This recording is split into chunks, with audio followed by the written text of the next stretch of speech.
Shalom Israel, brothers Abba Yahweh. Brother Marcos. The cousin one. Like to give all honor and glory to Yahweh, Yahweh Shai. Right, coming back at you with another Sunday morning session, the prodigal son through the spirit. Right, the Luke 15 breakdown, going over the prodigal son, what it's going into, who it symbolizes today. I mean, spiritually, right? Because at the end of the day, all goes back to the Most High and dealing with Israel. So we're gonna hop into this thing and kind of break it down and give the sense through the spirit. Right. So we go to Luke chapter 15, and I'm sorry, verse 11. I'm gonna bring this up through the spirit. Bring this up. I don't know if you guys see my screen. Shalom Williams, Justin Reyes, and Brother Believe, Shalom. All right.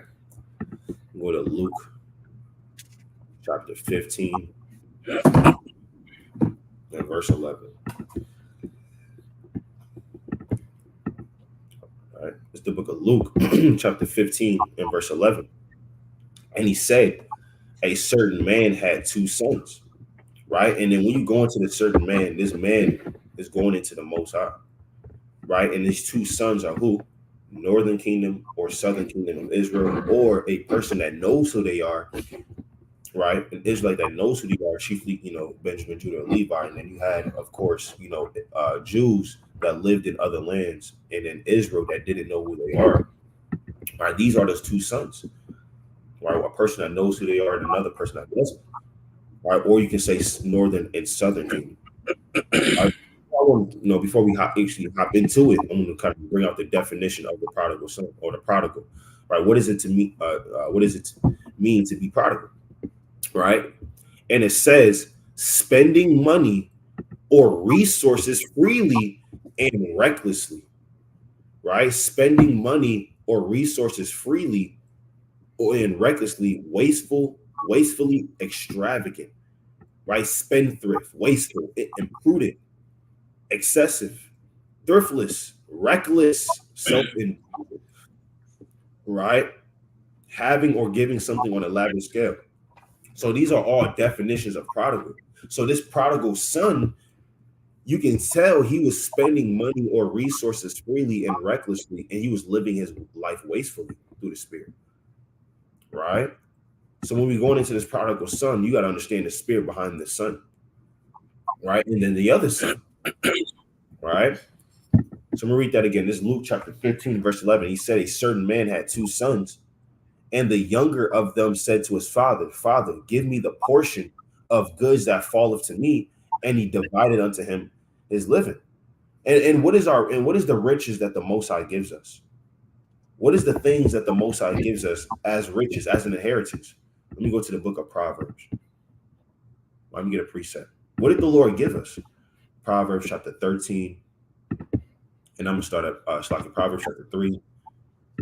And I'm going to start at verse number 13. And it says, Proverbs 3 and 13, happy is the man that findeth wisdom, and the man that getteth understanding. For the merchandise of it is better than the merchandise of silver, and the gain thereof than fine gold. Because other nations, they pass down their riches, their silver, their gold, their lands, and their houses. And we do too. The Lord, as our Father, He gave our nation something more better than that. He gave our nation wisdom.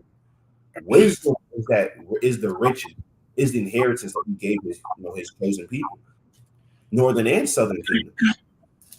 Right, verse 15. She is more precious than rubies. In all things, it's like in all the things that canst desire are not to be compared unto her. So anything in this world can't be compared unto the wisdom and the understanding the Lord gave His people. I mean, have brothers seen a ruby? I've never seen a real ruby, unless you Google it. But I mean, a ruby, the Lord said that she's more precious than that. And to understand the Lord gave us that inheritance even now, and that is better than rubies, which in some cases brothers never seen before. Right? The Lord said, in all things thou canst desire, all the things you want to desire in the world, they're not able to be compared unto them. Right? Verse 16, length of days is in her right hand, in her left hand, riches and what? In honor. All right, let me get a reset real quick. I got one at you. Let me go to the book of Wisdom of Solomon. Slaki, the book of Sirach. Book of Sirach, chapter 24. That's it. It's an echo. Huh? So brother saying it's an echo. It's an echo. We have to mute cause one. The water, brother, believe. Come. Sirach chapter 24 and verse 1. Let us know if it's good now. Right? It's Sirach 24 and 1. And it says, wisdom shall praise herself and shall glory in the midst of her people, in the congregation of the Most High. Right?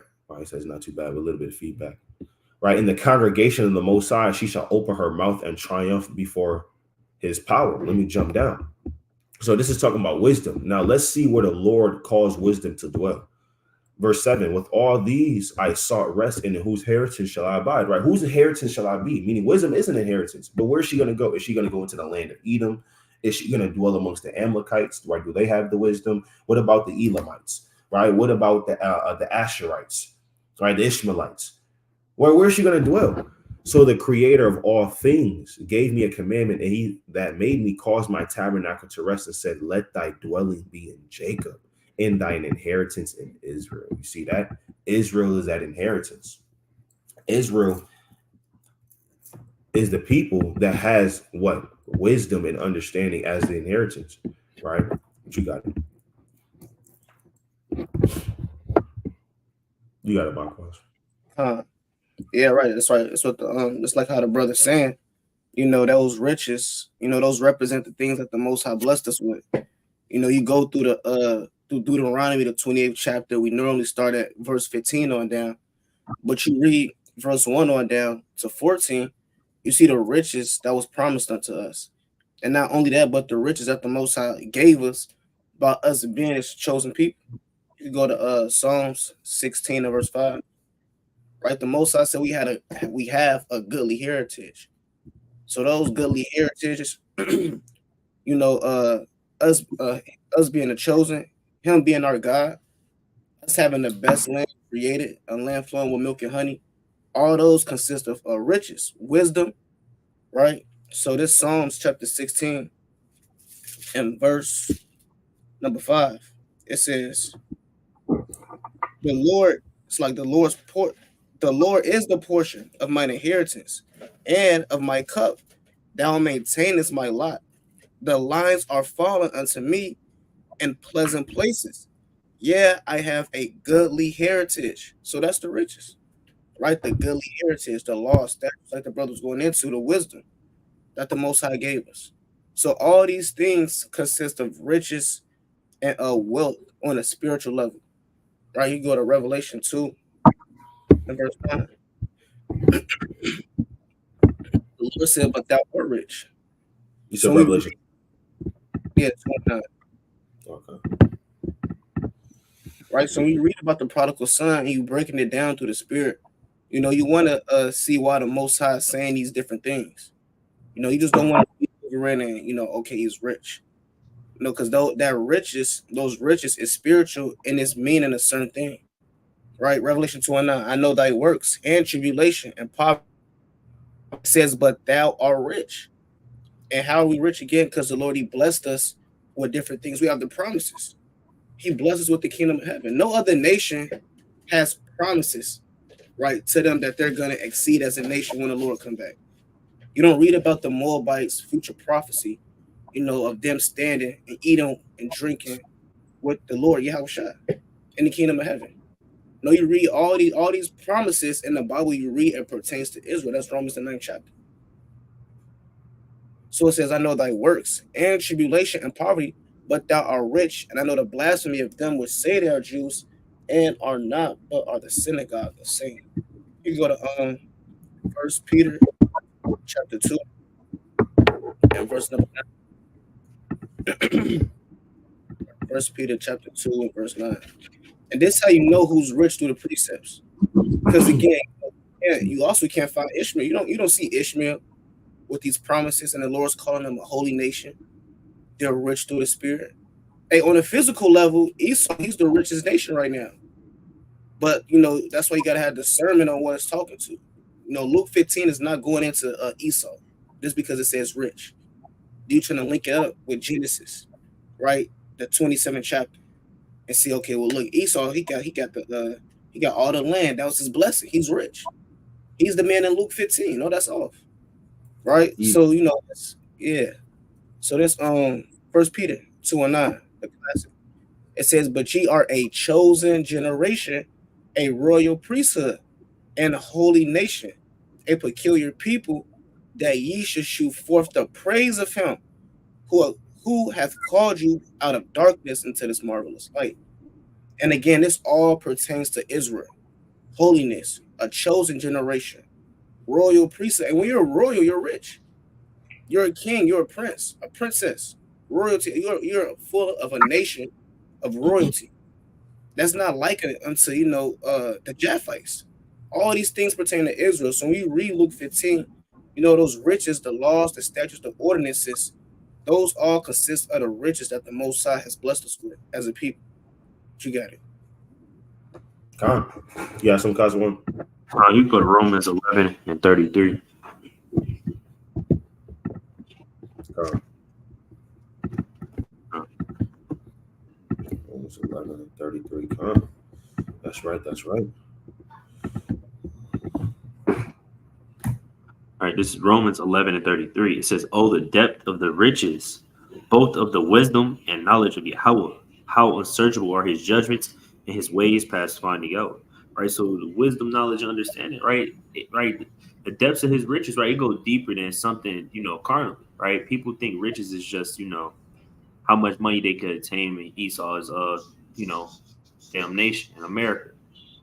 But the riches that we be going into is the inheritance, the blessings, right? The wisdom, the knowledge, the understanding, right? Being an Israelite, those are the riches that you want to obtain, right? Those are the riches that you don't want to be wasting, like the prodigal son, right? Because when you come to find out, throughout this breakdown, you're going to see that he wasted it up, like the brother was going into the definition, right? So you go to Sirach 24 and 23.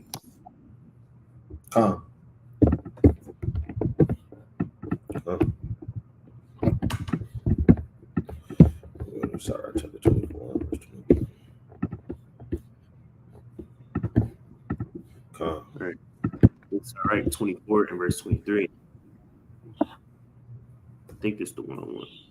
Yeah, come. Right. It says, "All these things are the book of the covenant of the Most High God, even the law which Moses commanded for an heritage unto the congregations of Jacob." Right. So, this law, right? This entire book, all this wisdom that you can obtain, right? It's your heritage, right? These are the riches that you need to, live off of, right? That you need to build upon, right? You got to have the spiritual riches. You got to stack them up, right? Like when you read Matthew 6 chapter, right? Your treasures can't be upon the earth because, hey, that's not going to profit you anything in the day of wrath, right? So you need to be constantly, using the wisdom, knowledge, understanding that the Most High gave you, right? In a smart manner, right? That's exactly right, man. And like I said, you can get to this in Wisdom of Solomon, chapter 6. There's nothing like unto her. Right? It's Wisdom of Solomon, chapter 6, and I'm gonna start at verse 18. Right? It's Wisdom of Solomon, chapter 6, and I'm gonna start at verse 17. "For the very true beginning of her is the desire of discipline, and the care of discipline is love." So the very true beginning of wisdom is that the desire means you want, is to want to have discipline. A lot of people don't want to have that discipline, even in the truth, right? But if you want that true wisdom, those true riches better than rubies, right? You have to want to have that discipline. And the care of discipline is love, because what is the love? We know is keeping of the commandments. That's the care of discipline. And love is the keeping of her laws, right? And then giving heed unto her laws is the assurance of incorruption. And incorruption maketh us near unto the Most High. Therefore, the desire of wisdom bringeth to a kingdom. And that's ultimately what we want, is to be brought to the kingdom of the Most High. So if you desire wisdom and you want wisdom, you're going to be brought to the kingdom. If you have that as an inheritance, you're going to be brought to the kingdom. If your delight be then in thrones and scepters, O you kings of the people, honor wisdom that you may reign forevermore. Right? Now let's go back to Luke chapter 15. Problem is, you had the younger son, right, that didn't want to honor that wisdom. I didn't want that wisdom, right? And it says, let me start at verse 12. And the younger of them said to him, Father, give me the portion of goods that falleth to me. And he divided unto them his living. Now this man, obviously, let me even go down to verse 13. And not many days after, the younger son gathered all together and took his journey to a far country, and there wasted his substance with riotous living. So let me actually get this precept, a quick precept real quick, because he was hasty to go out of his father's sight. What the Lord say about going out of your father's sight? You in Ecclesiastes 8:3. You know in the spirit, this man is up to no good. He comes in on a random day, say, Dad, look, give me my inheritance. You know, I just need my inheritance. And then the next day, he went into a far country. Right? It's Ecclesiastes 8:3. Be not hasty to go out of his sight. Stand not in the evil thing, for he that doeth whatsoever pleaseth him. So the Lord said, be not hasty to go out of his sight. Don't be hasty to go out of your father's sight, man. Right? He can't really reprove you. He can't really correct you. You don't even know what you're doing. You don't know where you at. You just got your money, your inheritance money, and you out of there. So the Lord said, don't be hasty to go out of your father's sight, man. Right? And that's exactly what the son did. He got his inheritance and he was gone. So you know in the spirit, something's not up with this guy. What's going on with you? Why are you so hasty to leave? To leave where you came from, your land of your nativity. Where are you going? Right? And it tells you, verse 13, and not many days after, right? Meaning it didn't even take a week. The younger son gathered all together and took his journey into a far country, man. Right? And there wasted his substance with riotous living. Let me get a precept. What do you think? And that's what our people have done. Chiefly started with Northern Kingdom, but Southern Kingdom got in on the action as well. Right? This is Psalms chapter 106. I got two precepts after you. Right? And we know Northern Kingdom did that through the spirit. They got their inheritance and it was gone and they ran into idolatry. This Psalms chapter 106. I'm gonna start at verse 33. And it says, because they provoked his spirit so that he spake unadvisedly, they did not destroy the nations concerning whom the Lord commanded them, but were mingled among the heathen and learned their works. You gotta mute your mic. All right, learned their works, man, and that's what they have done. They were mingled among the heathen. All right, somebody got mute. It's an echo. Right, and learned their works, and they served their idols, which were a snare unto them. Yea, they sacrificed their sons and their daughters unto devils. This is what it means to waste your substance and waste your inheritance with riotous living. This is riotous living. What are you sacrificing your son and your daughter for? Unto devils. Why are you serving different gods? Where's the wisdom the Lord gave you? You tricked it off. And now you're trying to get new wisdom. Now you're trying to buy back that wisdom doing all of these things. You're trying to get knowledge of evil. Right? Actually, let me get this in Sirach 19 real quick. Because this is not wisdom. Sacrificing unto these different gods, your children, your soul, giving up your soul for this world. That's not wisdom at all. Neither understanding. This is Sirach chapter 19. And I'm going to start at verse 22. The knowledge of wickedness is not wisdom, neither at any time the counsel of sinners prudence. Right? There is a wickedness in the same and abomination, and there is a fool wanting in wisdom. And who is that fool wanting in wisdom? That was the younger son. He's the one that he lacks wisdom now. He wasted his substance. Now he's over there doing what? Learning the knowledge of wickedness. Right?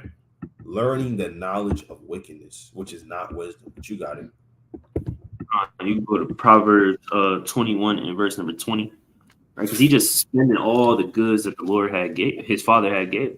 Right? It's going into the Israelite Gentiles, right? The ones that fell away.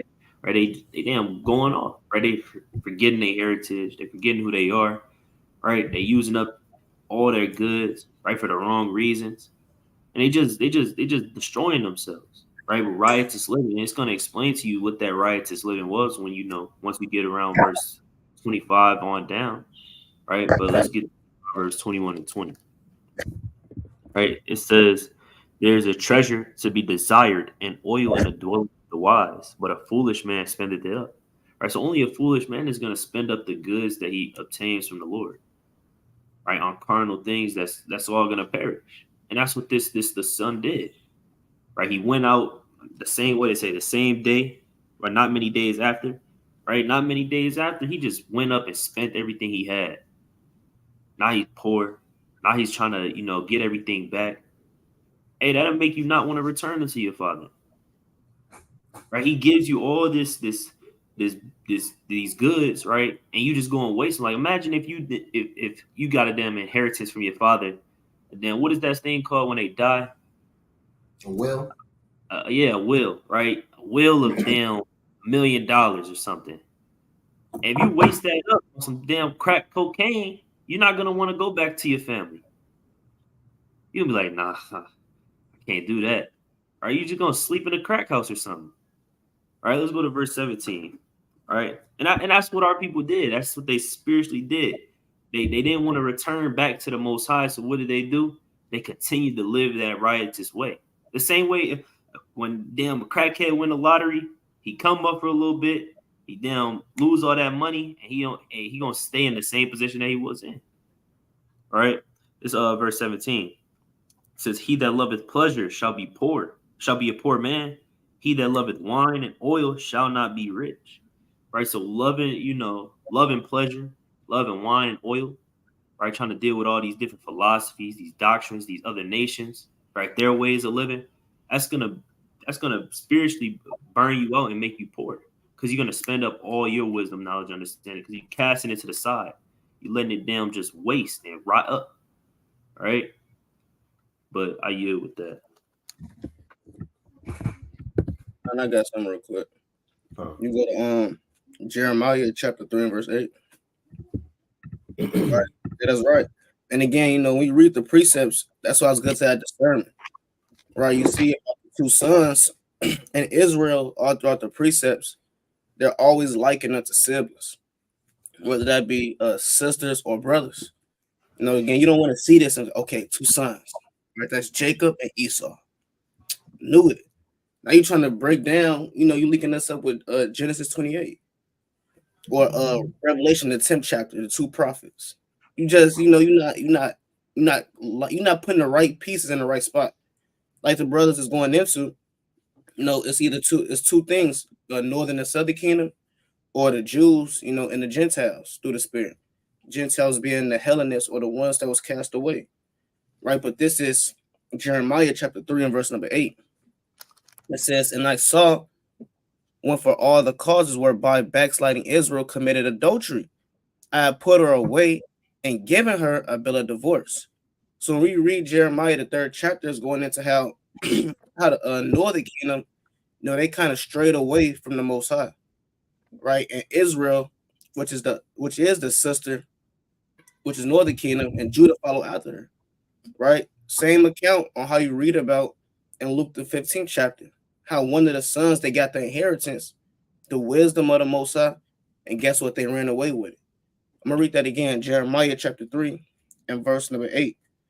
"And I saw when for all the causes whereby backsliding Israel committed adultery, I have put her away and given her a bill of divorce. Yet her treacherous sister Judah feared not, but went and played the harlot also." So guess what? We read 2 Kings 17. That's the account that is referring to Israel. Them fleeing away, them having all that inheritance, all that wisdom they had, and them being led into captivity by the Assyrians. Right? You go to I believe I want Songs of Solomon chapter 8 and verse number 8. So when you read the so-called New Testament and you link it up with the old, all these things are literally saying the exact same thing. It's just they're written up in parables. You got certain people saying the Old Testament is not real, New Testament not real. When they're saying the exact same thing, it's just in parables and in different ways. So this Songs of Solomon chapter 8 and verse 8, it says, "We have a little sister, and she hath no breast. What shall we do for our sister? And that day when she shall be spoken for. And again, that little sister is always likened unto northern kingdom. The same way how that little brother, in Luke 15 is likened unto northern kingdom or the Jews that fell away, right? So again, all these things, they're saying the exact same thing through the spirit. It's just that you got to have a discernment to link them up.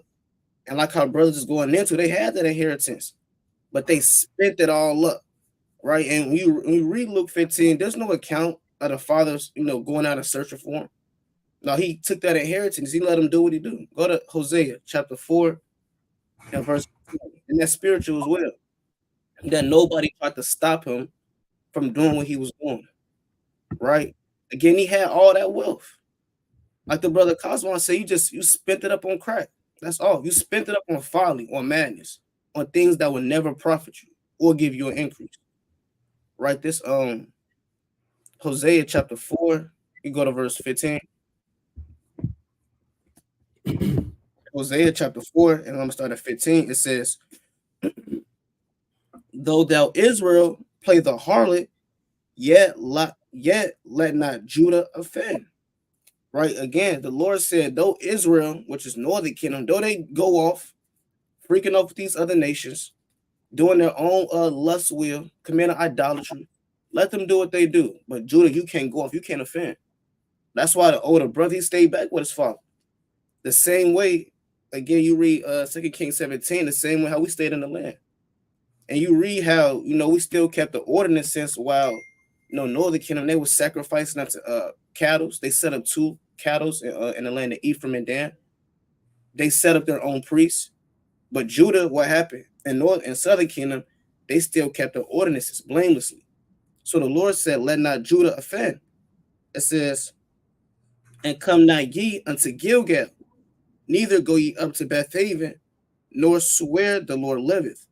For Israel slideth back as a backsliding heifer. Now the Lord will feed them as a lamb to the slaughter. And when that man, he took all his riotous living, and he went away, you're going to see how he got fed like a lamb to the slaughter. You don't know it. It says, Salakia. Salakia. Now the Lord will feed them as a lamb in a large place. Salakia. It says, Ephraim is joined to idols. Let them alone. So the Lord said, Ephraim, they're joined unto idols, leave them alone. Again, that's why once that son, he went away, there's no account of the father telling his younger son to go after him. No, the Lord said, let him alone, do his own thing. And eventually, through the spirit, what happened? Ephraim, or the younger son, northern kingdom, and the Gentiles that fell away, they're going to eventually come back to the Most High in due season. All right, but you got it. Let me get the book of 2 Kings chapter 15. 2 Kings chapter 5, 17 verse 5. Because, they, like you said, when you go into that far country, that's where they spent all their substance, right? The Lord had to bring them into slavery. And when they went into slavery, all right, they still didn't return back to the Most High. Right? This 2 Kings chapter 17 and verse 5. Then the king of Assyria came up throughout all the land and went up to Samaria and besieged it 3 years. In the 9th year of Hoshea, the king of Assyria took Samaria and carried Israel away into Assyria. So that's that far country that northern kingdom was carried off to, the Gentiles, right? As we said, all right, and placed them in Halah, in Habor by the river of Gazan, in the cities of the Medes. For it was so, so it was that the children of Israel had sinned against the Lord for their God, which had brought them out of the land of Egypt from under the hand of Pharaoh, king of Egypt, and that feared other gods. So they were spinning that wisdom up, and then the Lord brought them into another land, brought them into another place. Verse 8 is going to tell you, and walked in the statutes of the heathen, whom the Lord cast out from before the children of Israel and of the kings of Israel, which they had made. And the father cast out all those other things, but his children, especially the younger sister, wanted to dabble into those things that the father didn't want to do. Why do you think the younger son was so hasty to go out of his father's sight, man? He was so hasty. He was like, yeah, I just want my inheritance, hurry up. And it was gone because he's about to do something that his father wouldn't have approved of. And what was that? Riotous living, going and serving other gods, trying to dibble dabble, see what other things are out there. Right? You can go to the book of Tobit, chapter 1. Right? It's Tobit chapter 1, and I'm gonna start at verse number 6. Start Tobit 1. We start at verse 6.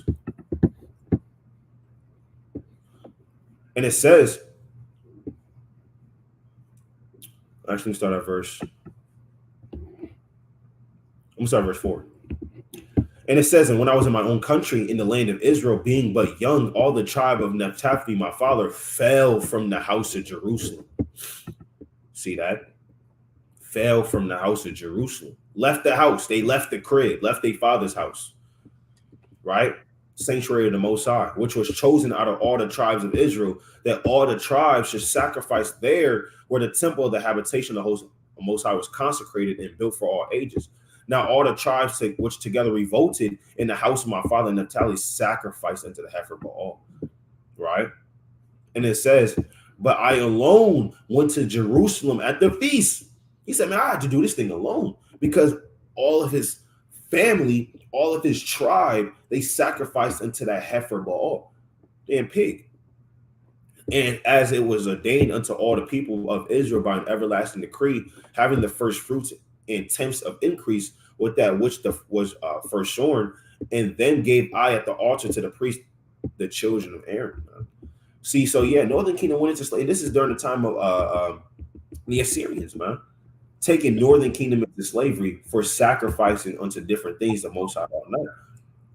Right, we jump down to verse 10. And when we were carried away captive to Nineveh, that's Assyria, all my brethren and those that were of my kindred did eat of the bread of the Gentiles. You see that? Because they wasted their living. Now they're eating the bread of the Gentiles. Now they're eating the wisdom and understanding of these other nations, the dark demonic knowledge that these nations have, the science, the wizardry, the monthly prognosticators. They're more into that, into serving the Most High. Right, let me get the book of First Maccabees, chapter 1 and 13, real quick. Actually, and I had a quick point too. I got a precept after use up. Well, you got it. You can bring out the point. I was gonna say, when you read verse 19, and when you read verse 19 in 2 Kings, you see that heifer that they sacrificed to, and they made 2 of them. And then we keep reading down, or we jump to Second Chronicles, the 30th chapter. You see that account Tobit said he came back, where Hezekiah, he kind of invited Northern Kingdom back to Israel, right, to keep the Passover and righteousness, right? In Kings 17 and 19. You said 17 and 19, First Kings? Not second, you right there. Okay. Right, just to make that quick point. It says also Judah kept not the commandment.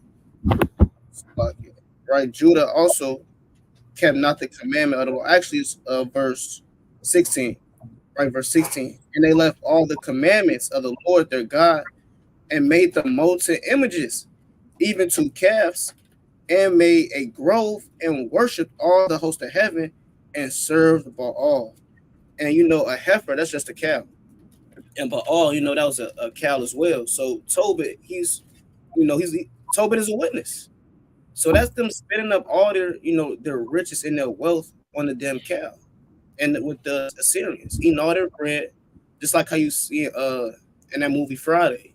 He opened up the refrigerator, eating all the chitlins, all the collard greens. And that's what Northern Kingdom was doing, right? They eating up all the knowledge, all the understanding, and all the bread of the Gentiles, man.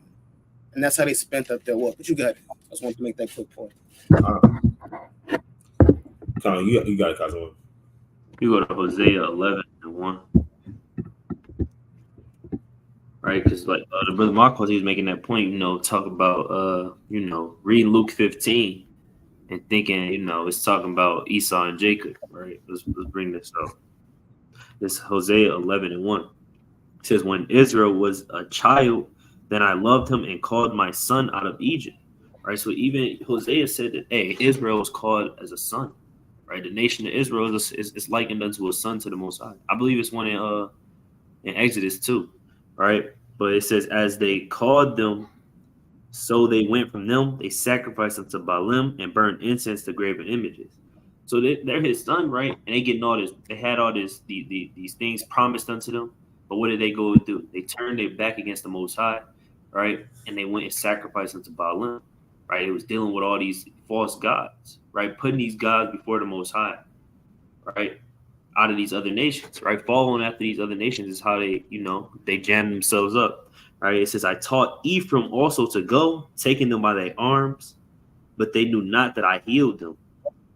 I drew them with cords of a man, with bands of love. I was to them as they take off the yoke of their jaws, and I laid meat unto them. Right, so the Lord was doing good unto them. Right, it says, He shall not return into the land of Egypt, but the Assyrian shall be his king, because they refused to return. But because they refused to, deal with the Lord, and they wanted to sacrifice to Baalim, right? They got put into captivity by the Assyrians, like the brother bringing out. But I just wanted to make that point because it caused Israel his son as well, just like, in Luke the 15th chapter, right? And that's how they wasted that substance by being in idolatry, spiritually fornicating, laying down with these nations, which is spiritually fornicating, right? Laying down with all these harlots, just like people do with America. They always laying down with America, getting down with their ways, getting down with their ideologies, right? Instead of using what was given to them, they waste up all their stuff, right, in America, right? But I want to keep reading. It says, and the sword shall abide on his cities, and shall consume his branches and devour them because of their own counsels. And my people are bent to backsliding from me, though they called them to the Most High, none at all would exalt him. Right? So they backslided, into sin, and that's how they ended up falling away. Right? Not only, obviously the northern kingdom, but you had the Jews up in, when you read Maccabees, right? They was dealing with idolatry. They was dealing with all these wicked ways and wasted up their substance when they was in captivity to the Greeks, right? I want to grab one more precept. First Maccabees, I think on 1:11.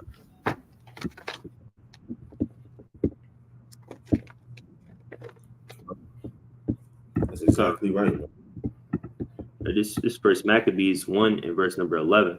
It says, in those days there went out of Israel wicked men who persuaded many, saying, let us go and make a covenant with the heathen that are round about us.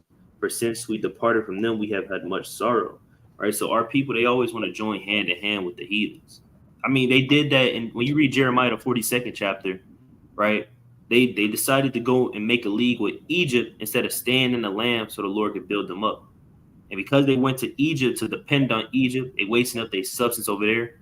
The Lord put them in captivity to the Babylonians. So every time we try to join with these other nations and do what they do, we end up falling back to square one, right? Being in captivity to these other nations, right? Not having the riches and the glories and getting the blessings of when you read Deuteronomy, the 28th chapter, right? I want to read one more precept. Go to Ezekiel 20 and verse 32. All right, I think that's what I want. All right, this is Ezekiel. I'll wait till you get there.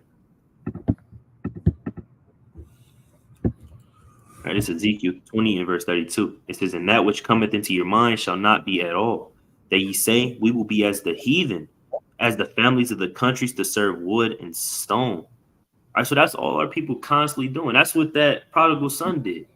He wanted to, instead of being who he was raised up to be by the Most High, right? He chose to be like the heathen by serving wood and stone, by serving Allah, by serving Baalim, by serving whatever God it is, Diane, right? All these different gods of these different nations, our people choose to be like the heathen instead of what they was called to be. And that's how you waste up your substance. That's how you spiritually become poor, right? When you spending your money on all these damn harlots. Like men do now, right? You got men that sleep with prostitutes, just spending their life savings. Yeah, I'm gonna spend that whole check on her, wasting up all these substances because they love pleasure, they love wickedness. All right. It says, "As I live, saith the Lord, surely with a mighty hand and with a stretched out arm, and with fury poured out, will I rule over you, and I will bring you out from the people and will gather you from all countries, and you get scattered with a mighty hand and with a stretched out arm and with fury poured out." But if we would have followed the Lord's commandments, we would have lived unto the Lord, right? We wouldn't have to worry about, being in captivity. And instead, we would get pulled out of captivity. But you got it out. That's exactly right. All praise to the Most High. Let me go back to Luke chapter 15. riotous, living, spinning, dallying with whores, man. All right. There's Luke chapter 15, so verse 14. And when he had spent all, there arose a mighty famine in that land and began to be in want. And he went and joined himself to a citizen of that country, and he sent him into the fields to feed swine. So let me even touch on this. There was a mighty famine. And you need that wisdom in that day because there's going to be another famine, man. Right? There's going to be a famine from hearing the words of the Lord. And there may be even a physical famine as well as war kicks off. And guess what? If you don't have the wisdom and understanding of the Most High, you're going to be in want in that day. Let me go to the book of Isaiah chapter 33 and verse 6. You're going to be in want. You're not going to know what to do. And part of that wisdom is having faith. When that famine hits and you don't have any faith, you're going to be caught out there. This is Isaiah chapter 33 and verse 6. And wisdom and knowledge shall be the stability of thy times and strength of salvation. The fear of the Lord is his treasure. So that's that wisdom. Wisdom, understanding that knowledge, the fear of the Lord. That's going to be the stability of your times. So when things does kick off, right, and everybody's wondering what the hell to do, everybody's wondering where their next meal's coming from, how they gonna eat, how they gonna then drink water, how they gonna have clothes on their back when it's cold. Your wisdom and understanding, that's gonna keep you stable. That's going to be the strength of your salvation because you will be saved, but that's going to be the strength of your salvation. So if you don't have that, you're going to be in want. You're going to start to lack. All right. We go to Proverbs chapter 13, actually Job chapter 5. What did the Lord say that the righteous is going to be doing during that famine? This is Job chapter 5 and verse 19. He shall deliver thee in 6 troubles, yea, in 7 there shall no evil touch thee. In famine he shall redeem thee from death, and in war from the power of the sword. So if you have that wisdom and knowledge and understanding, you're going to be delivered from famine. You're not going to be in want. You're going to be like Joseph in our forefathers during that famine in Egypt. They were good. The Lord set them up for good, man. You don't know what can happen. All you know is that if you have that wisdom and knowledge and understanding, the Lord got you. That's all you know. And you won't die. Why? Because during famine, you have people fighting over food, so using swords, different things. But the Lord said, hey, I'm going to deliver you from the power of the sword. Thou shalt be hid from the scourge of the tongue. People ain't going to condemn you, right? Neither shalt thou be afraid of destruction when it cometh. At destruction and famine, thou shalt laugh. Neither shalt thou be afraid of the beast of the earth. So the Lord said, you're not going to be afraid of being in want because that's not going to apply to you. You have the wisdom to understand. You have the inheritance that I gave you. You kept it close and you didn't let it go. You didn't let what? You didn't let another man take your what? Take your crown. You got that, right? So guess what? Now the Lord said, I'm going to protect you in that day. This is Revelation chapter 3, verse 11. Behold, I come quickly, hold that fast which thou hast, that no man take thy crown. You can't get your crown took, man. Right? By joining yourself to a citizens of the country. They take your crown. They say, here, give me that crown, boy. Go feed that swan. Meaning what? These nations don't care about you. These nations don't care about who you are. Right? They despise you. Look at the 2nd Ezra, chapter 16, verse 49. They despise you. You have wisdom. Wisdom is personified as a woman. And then you have these other doctrines, these other harlots that really envy this woman. They really envy you. That's why these nations hate you. They envy you. They wasn't chosen to have wisdom as their inheritance. This is 2nd Ezra 16:49. Like as a whore envieth a right, honest, and a virtuous woman. So a whore, they envy virtuous women, right and honest women. These nations, they envy you, man. They say, oh yeah, you think you got wisdom and knowledge and understanding from the Most High? Okay. Right, go feed that swan. Give me that crown. Go feed that swan. And that's what happens when you join yourself to these other nations, man. They treat you like nothing. They're not going to help you out. Right? Let me go to Isaiah chapter 42 and 22. These nations don't care, man. They want to see you down. Right? Because they envy you. We got Isaiah 42 and verse 22. But if you have that wisdom, knowledge, and understanding, you will never fare the worst. It's Isaiah 42 and 22. But this people robbed and spoiled, took your crown, spoiled you. They are all of them snared in holes, and they are hid in prison houses, right? Locked you up, have you doing hard manual labor. They are for a prey and none delivereth. Nobody gonna deliver you. Only Yahweh Ba'ashem Yahweh Shai. For a spoil and none saith restore. Yeah, where's that nation that says, all right, let's restore unto them their inheritance? They can get their crown back. Here's your crown. Here's your, even on a carnal level, here's your shields. Here's your swords, right? Here's your, here's the stuff for the temple. And reparation. Right? Yeah, so-called reparations. They don't even give you they don't even want to give you their carnal money, which is not gonna mean nothing to you. You think they're gonna really give you what belongs to you? Nobody gonna say restored, man. Right? They didn't give you back your culture, your heritage. This is what you used to do. These are your feast days. This is your language, the ancient Paleo Hebrew. Right? You actually have a God in those, not Jesus Christ. It's actually Yahweh Ba'ashem Yahweh Shai here. Say it with me. Yahweh. They're not gonna do that. They don't give a damn. Right? Nobody said restored. My brother's got it. I got a precept. You go to Proverbs 10:3.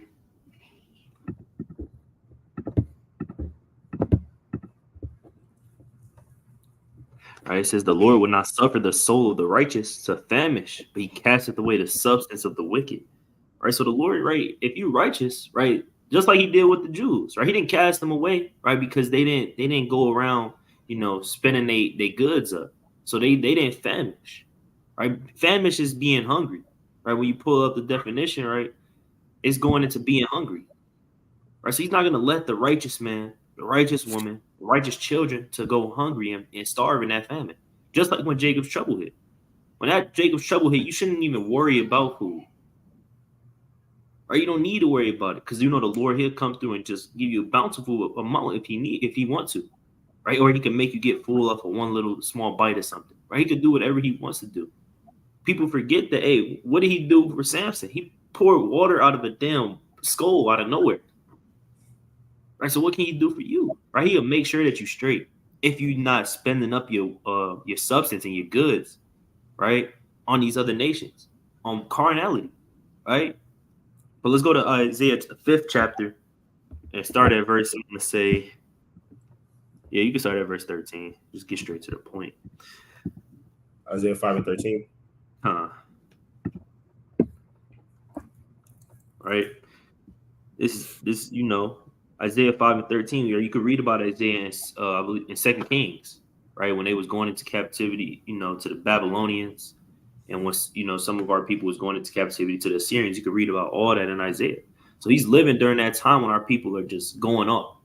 Or he's watching it with his own eyes, right? This is Isaiah, the 5th chapter and the 13th verse. It says, therefore, my people are going into captivity because they have no knowledge, and their honorable men are famished, and their multitude dried up with thirst. All right, so our so-called honorable men, the so-called princes, they was going off, right? The so-called prophets, they were going off, telling our people, we could do this, we could do that, instead of listening to things like men like Isaiah. Right, and they became famished because they was just going off. Right? They got hungry. Right, they was in want of the Most High, but the Most High wasn't hearing them no more. The Most High casted them away because they was wicked. Right, and they was dried up. Right, it said the multitude, right, dried up with thirst. They're not getting that spiritual water no more. And when you go into John the 6th chapter, Yahweh Shai is that water. Right, so they wasn't moving with the spirit of wisdom no more. Right, everything they was doing was off of how they wanted to move, and that's exactly how the prodigal son moved. He did everything he wanted to do instead of what the Most High wanted him to do and how the Most High wanted him to live, and that's why he ended up in want. But brothers got it. Yeah, that's right. Right, like how again you read Luke 15. It said, Salakia. Right, it said it was a mighty famine. He began to be in want. Let's go to Psalms 42. Right in verse 1. Right, a mighty famine came, meaning what? Tribulation came, and it blew apart. Right, Psalms 42, and it said he began to be in want. Here, you already done spent up all your substance, right? Spent it all up, and now now when you realize you don't have nothing, then that's when you begin to start, and that's how that normally works for the most part. That's how a lot of Jay came into the truth. Most High have to take everything from you for you to go back to your Father, which is the Most High. So this Psalms 42:1. to the chief musician, Mus- Slakia, Maskil, right, for the sons of Korah, as the heart painteth after the water brooks, so painteth my soul after thee, O God. So when you're in a famine, you're lacking water and bread. That's your soul painting, after that bread or that water. King David, on the spiritual level, right, on Maskil, right, the sons of Korah, his soul was painting after the Most High. It says, "My soul thirsteth for God, for the living God. When shall I come and appear before God?" And that's how that's how the prodigal son was through the Spirit. You done spent up all your substance, right? And here it is. Now you're beginning to paint, to faint, right? You're panting after the Most High. The same way how a dog panted when he wants some water after a long walk. He start breathing hard, tongue hanging out his mouth. And that's how, through the Spirit, the prodigal son, because he done spent it all up. He would have never been panting for the Most High if he was still in his father's house, dwelling under his protection. Well, let's go to Matthew 25. Let's go to Matthew 25. You can start at verse 7. Right? Get right to the point. Same thing with the women that trimmed their lamps. Right? This is Matthew 25 and verse 7. It says, "Then all the virgins arose and trimmed their lamps." Right? You had 10 virgins, 5 wise and 5 foolish. It says, "And the foolish said unto the wise, Give us of your oil, for our lamps are gone out." And when your lamp goes out, that's that famine coming and taking away that light that you once had. That's that tribulation coming, and it's trying you to see if you're gonna be tried as gold in the furnace, or if you're gonna come out as wheat and be burnt up. Right? It says, "But the wise answer, saying, Not so, least there be not enough for us and you, but go ye rather to them that sell and buy for yourselves." So guess what? When the Lord, when He makes His return, you don't get that wisdom that you once had. You didn't increase in that like how you were commanded, but yet you spend it all up for nothing, just to get put into slavery and captivity.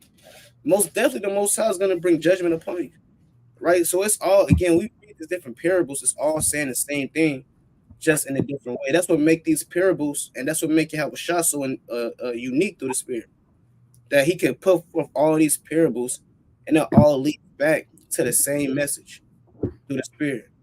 Right? You can go to let me see that one. Right. You could go to Luke chapter 19. Luke 19 and verse number. Let me see what I want real quick. That's exactly right, man. Saying the same things in different ways. The Lord's trying to paint you a picture in different ways. Yeah. Luke, you can start at verse 20. And again, that's how you know the Lord's just different. Putting forth all these parables just for them to mean, and Jake still don't get it. Like when you read John 6, he was putting forth so many parables, they end up walking away, which is off. Just speaking hard things. They start complaining. Why you always got to speak to us in parables? Then they all left the Lord. But this Luke chapter 19 and verse 20, it says, "And another came saying, Lord, behold, here is thy pound, which I have kept laid up in a napkin." So this man, he was supposed to increase in works. The prodigal son, he did not only increase, but he spent up all his works on folly, right? So it says, verse 21, it says, "For I feared thee, because thou art an austere man, takest up that thou layest not down, and reapest that thou didst not sow." And he said unto him, "Out of thy own mouth will I judge thee, thou wicked servant. Thou knewest that I was an austere man, taking up that I lay not down, and reaping what I did not sow. Wherefore then gavest not thou my money into the bank, that at my coming I might require my own with usury." So this man, he was supposed to increase in all his works, the same way how the first two men did. And the prodigal son, he was supposed to stay in his father's house for as long as possible, getting up all the wisdom and practical knowledge as he could before he went out. But what happened? He went out in haste. Same way how Noah came up, they went out in haste, did their own thing and got jammed up. like how we read in Hosea earlier, the Lord said, because he did that, just leave him alone, right? Ephraim is joined unto idols, let him alone, right? You got the Gentiles, they do their thing, they leave him alone, because in due season, the Lord will go back, right? But you got it. Come, I'm gonna go to Psalm chapter 69. All right, go to Psalm chapter 69 because that's exactly right, man. Right? So left them alone. They want to be with their harlots. They want to be with these other nations that don't care about them. Then then it is what it is. Actually, we go to Deuteronomy 20 because that's in the curses. That's exactly what happened in the curse, and that's what the Lord is saying. You want to join yourself to the citizens in that country. You want to be with them. Let them alone. This Deuteronomy 28:47. Because thou servest not the Lord thy God with joyfulness and with gladness of the heart for the abundance of all things. Meaning, you don't want to serve me. You don't want to be in my house. You don't want to get my wisdom, knowledge, and understanding that I'm giving you. Therefore shalt thou serve thine enemies, which the Lord shall send against thee in hunger and in thirst and in nakedness and in want of all things.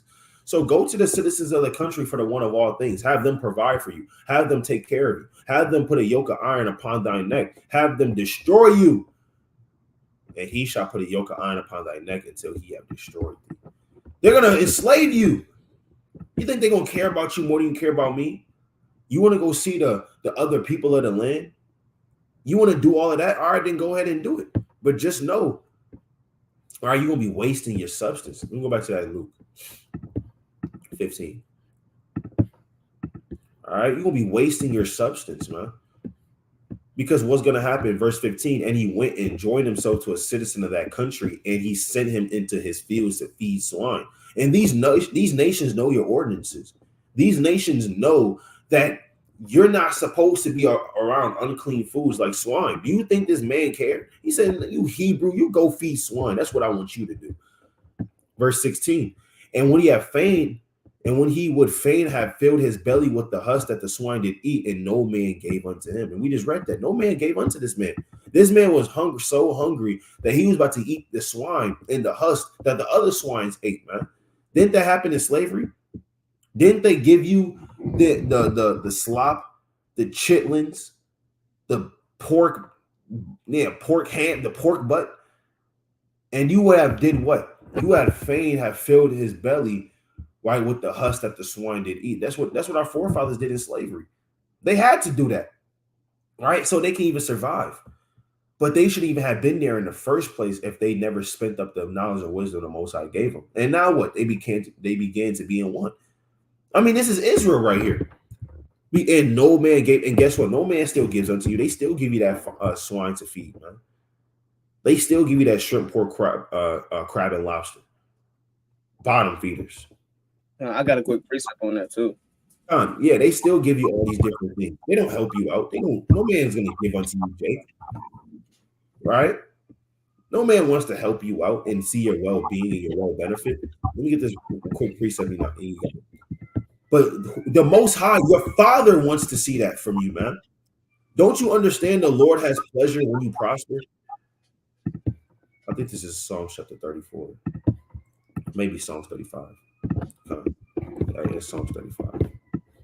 Right? The Most High has pleasure when he sees his servant prosper through the Spirit, man. Right? This is Psalm chapter 35. And I'm going to start at verse 27. Let them shout for joy and be glad that favor my righteous cause. Yea, let them say continually, let the Lord be magnified, which have pleasure in the prosperity of his servant. The Lord feels good when you start to prosper. When you're magnified and you're doing well and the Lord gives you pleasure, the Lord loves that, man. It pleases him. The Lord doesn't have any pleasure in the death of the wicked. That's Ezekiel 33:11. But your Father, he's going to want to see you prosper. He's not going to have you feed swine, man. He's going to have you be a shepherd over other sheep and goats, man. Right? Like our forefathers was. He's not going to have you damn in famine, man. He's going to have plentiful food for you, the wine, the milk, the lamb, right? The water, the goat, the beef. He's going to have all these things prepared for you because he has pleasure in the prosperity of the servant. What you got? Yeah, that's right. Like the brother's going into, you read Luke 15, it said he joined himself unto the citizens. So he was seeking for help, right? He was seeking for help. He joined himself to the citizens, probably asking this person, asking that person, can he work for them, give back some money? And they sent them to the swine. Right, let's go to Luke chapter 16, right, the next chapter. Luke chapter 16 and verse number 21. And even though he was down, they furthered the oppression by, just letting him starve. And then on top of that, they fed him to the swine, the filthiest animal, like how the brother went into. Right, the swine, they eating each other, they doing their own thing, and they sent them to the lowest of the low. So this is Luke 16 and 21. It says, and desiring to be fed with the crumbs which fell from the rich man's table. Right, and that's the prodigal son, the younger son. He's desiring help, desiring food. It's a famine. He's desiring to seek after some type of comfort. It says, moreover, the dogs came and licked his sores. And when a dog lick your open wound, that hurts. They're furthering the oppression. That's not them trying to heal you.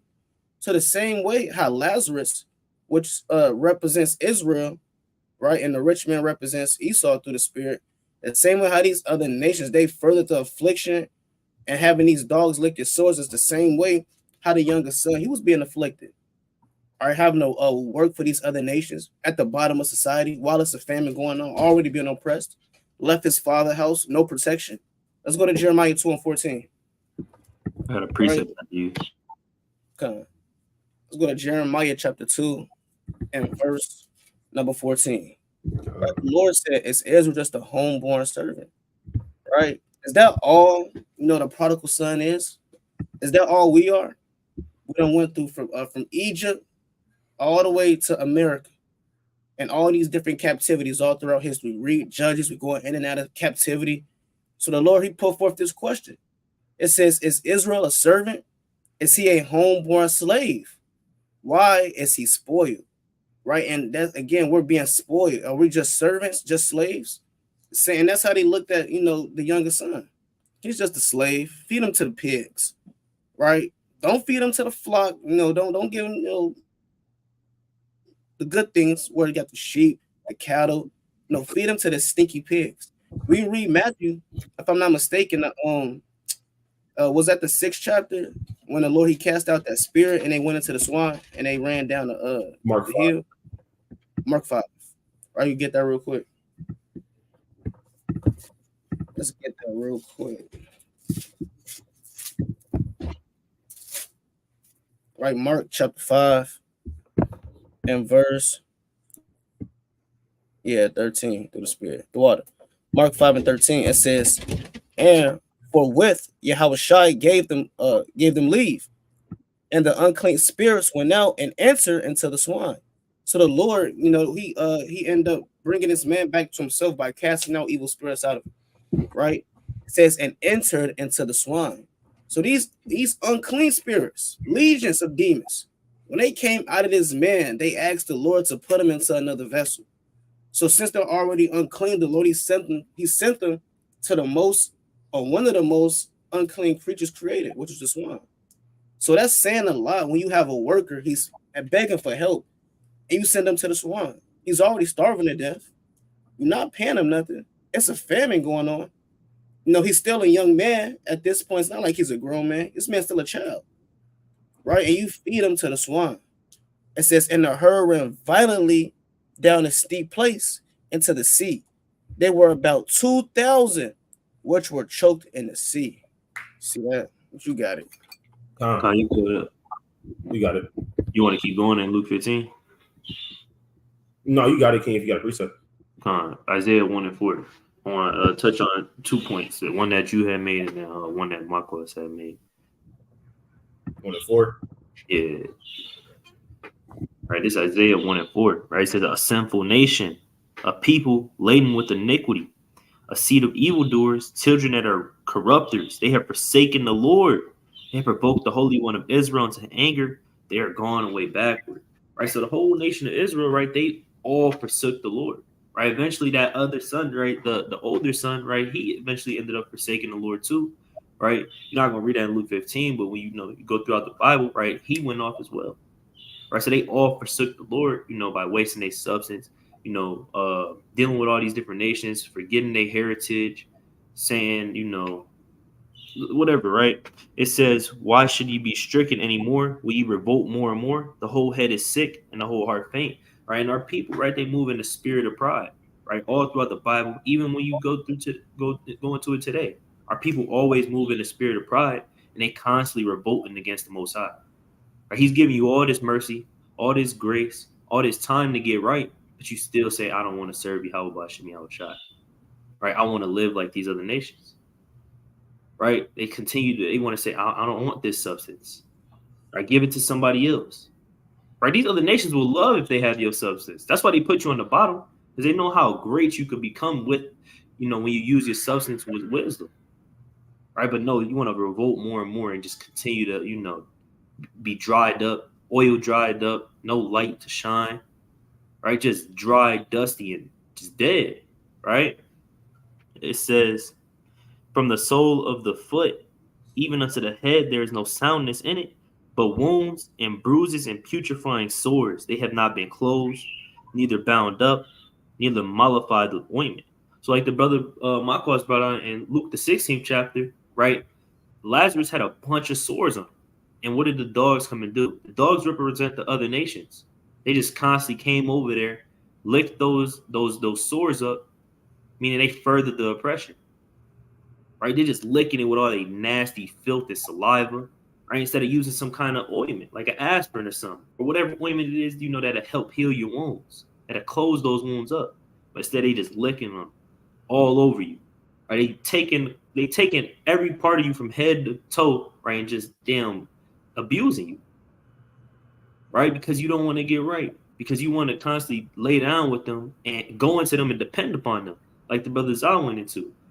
Us depending upon the things that they give us, right?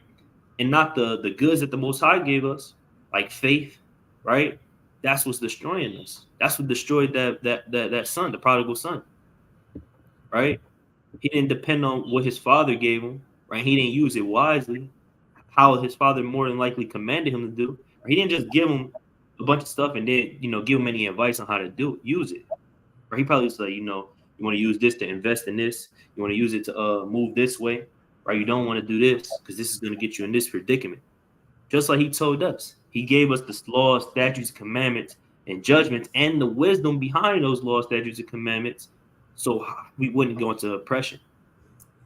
But they used it up, and now they got a bunch of swords and being licked upon by these dogs, right? But brothers got it. I'm going to go back to that in Luke.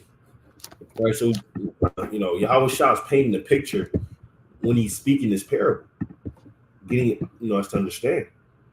Right, it's Luke chapter 15, verse 16. And when he would have filled his belly with the husks that the swine did eat, and no man gave unto him.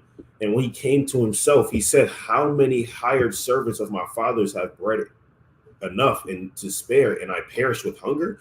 I will arise and go to my father, saying to him, Father, I have sinned against heaven and before thee. So what does it mean he came to himself? Right? He communed with himself. He had deep thoughts. Right? He had to consider what the hell he was doing. He said, hold on, what am I doing in my life, man?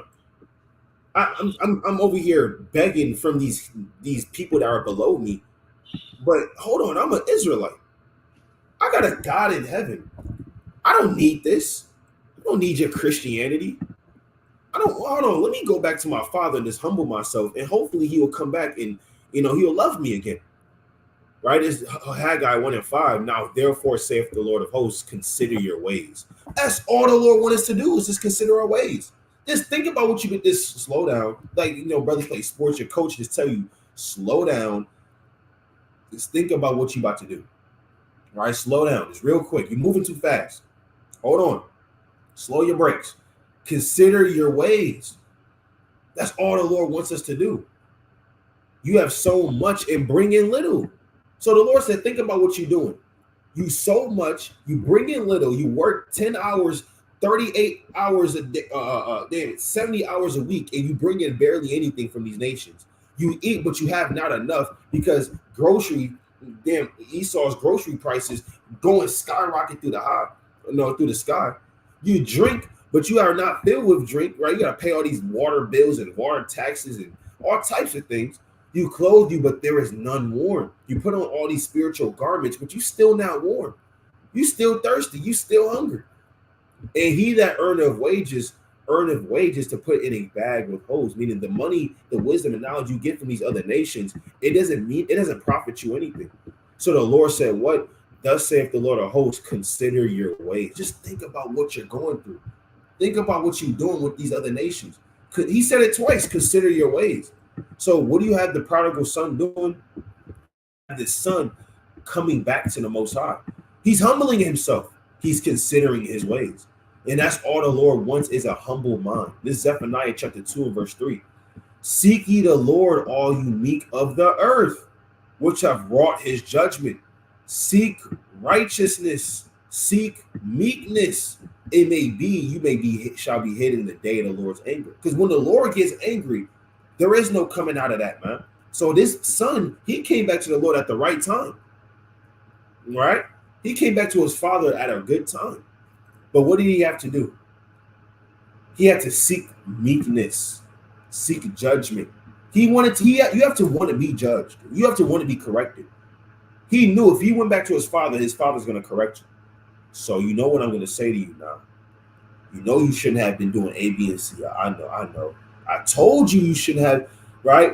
Jake, they hate, well, I don't want you to say I told you so. Well, I am going to say that, man. I'm going to correct you. What are you talking about? That's what he knew, that his father was going to correct him. That's why the Lord said, seek righteousness, seek meekness, seek judgment, man. Right? Let me go to the book of Isaiah 1 and 16. You have to want to be judged. You have to want to be corrected. If you don't want to be corrected or judged, like the brother Kazwan said, you're going to sleep all night in that crack house, man. Justifying yourself in your wickedness. I'm my own man. I'm going to sleep in this crack house. I don't need nobody to tell me nothing. Well, you're going to be cold in that crack house, man. While your father and your older brother, they sleeping well in your father's house, and he giving them the wisdom, knowledge, and understanding. Right? This is Isaiah 1 and 16. Wash you, make you clean. Put away the evil of your doing before mine eyes cease to do evil. So it's not like you weren't doing evil in the first place. The Lord just wants you to put away the evil you're doing now before his eyes. Stop doing evil. Learn to do well. Seek judgment. You see that again? The Lord says seek judgment again. You got to seek judgment. Relieve the oppressed. Judge the fatherless. Plead for the widow. Come now and let us reason together. The Lord said, let's just come back to the table. Let's talk about it. I know you've been doing all these different things, but I'm willing to forgive you if you do these terms. If you seek righteousness, seek meekness, seek judgment. Can you do that for me, son? That's what it means to let us reason together, man. The Lord wants us to come back. The Lord wants Northern Kingdom to come back. He wants the Jews that were scattered abroad to come back. He said, hold on, let me just send my son down so y'all can be adopted back into this covenant, man. Though your sins be as scarlet, they shall be white as snow. Though they be red like crimson, they shall be as wool. And that's true. That's mercy. I see all the things you've done against me, but I'm willing to put all that away and start fresh. Right? That's what the Father's going to tell his son through the Spirit. But you have to do what? If you be willing and obedient, you shall eat the good of the land. But if you refuse and rebel, you shall be devoured with the sword, for the mouth of the Lord has spoken. Right? How is it that the faithful city became a harlot? It was full of judgment, righteousness lodged in it, but now murderers, man. So that, you once was faithful, but now you want to become a harlot. But the Lord said, if you be willing and obedient, you should eat the good of the land. You can come back to me. You just got to consider your ways. You just got to think about the things that you were doing. Brothers got it. You guys got research. Con, you go to you got a point? No, you got it. Now you can bring it up. You go to Psalms 77. Right, like the brother said, you got to consider your ways, man. And that's what, through the Spirit, that's what all of us have to do. We have to think and consider our ways. Like, okay, hold on. I know this not all, I know this is not what this is just all the life. Killings, robbings, wickedness on a high level. There's a lot of people in the world, they think the life they live is just okay. You hear gunshots every night. You expecting one of your homies to die in the next few years. You just used to violence. You think it's used for your father not being in the household, for your whole nation and people to struggle and be at the bottom. Jake in the world, they think that this is just a normal life. You go out on the streets, you ask them, "Hey, brother, how you feel about the state of the so-called black man?" They say, "Hey, it is what it is. It's not me though. It is what it is." Just that no faith, depressed, and you just okay with it type of vibe. Now the Lord has much to offer through the Spirit, but this is the classic Psalm 77, inside of verse 5 through the Spirit. Right, Psalm 77 and verse 5. It says, "I have considered the days of old, the years of ancient times." So the same way how the prodigal son, same way he had to consider and remember what he had back on, because that's what he did. All hell broke loose, and then he remembered, hold on, my father got servants with bread, with much food. So he had to consider his ways. And he said, you know what? I got to make that move, man. It's about that time. Right? It says, "I call to remembrance my song in the night." What's that song? It's this truth. Right? You read that in Revelation, the song of Moses. Guess what? That's that truth. That's the words of the Lord. That sweet song in your ear. It says, "I commune with my own heart, and my spirit made diligent search." And guess what? His spirit, after it was dried up, thirsty, painted, like how we read, guess what? He had to make diligent search, and he had to go back to the Most High. Let's go to Psalms 143. Right, Psalms chapter 143 and verse 5. Through the Spirit. So guess what? On one point through the Spirit, King David, he said what? He said that he communed with his heart. Then on the next one, it says, "I remembered the days of old." So after he communed with his heart, then he began to remember the days of old. The same way how the prodigal son did. Again, he thought back, then he started remembering. It says, "I meditate on all thy works. I muse on the work of thy hands." And that's what the prodigal son did as well. He started thinking upon the works of the Lord, upon the works of his father. Man, my pops, he did do that for me when I was down. He did take care of me. Yeah, my servants, they did, they got A, B, and C. He started thinking upon himself. And every brother and sister on the life, that's what you did through the Spirit. That's what we did through the Spirit. If you're in this truth, subconsciously, you thought upon the works of the Lord. You remembered the good way, and guess what? You walked in it. Right? Let's go to John, chapter 10 and 27. Right? You heard that voice, huh? John. Oh, yep. John chapter 10, verse 27. Right? We read Isaiah the 30th chapter, verse 20. The Lord says, certain people, they're gonna hear a voice, you're gonna turn around, and it's gonna say, "Walk ye in it." So this is John chapter 10 and verse 27. It says, "My sheep hear my voice. I know them and they follow me." And we read Luke, the 15th chapter, but you read earlier, you read about how the Lord won't leave back one sheep. You also read that in John the 10th chapter. In the same way, how the Lord won't leave back that one sheep, he's going to wait until he comes back, or he's going to go out and look for it. The same way how the prodigal son's father, he did the same thing. Again, we'll read that again. It says, "My sheep hear my voice. I know them and they follow me." And any son, he's going to follow his father in righteousness. Right? You read that, in the Kings, in the Chronicles. How different men, they followed them. If their fathers were wicked, most likely, they were wicked because they followed their fathers. Right? The Lord said in Proverbs 22 and 6, "Train up a child in the way that he should go." So the same way how the prodigal son, he had to follow back to his father's house, is the same way how the sheep, right, the Lord's pasture, the same way how we follow back to the Lord through the Spirit. Right, but you got it. Cosmo, you got anything? You can go to 1 Kings 8 and 47 real quick. Just another quick precept going in.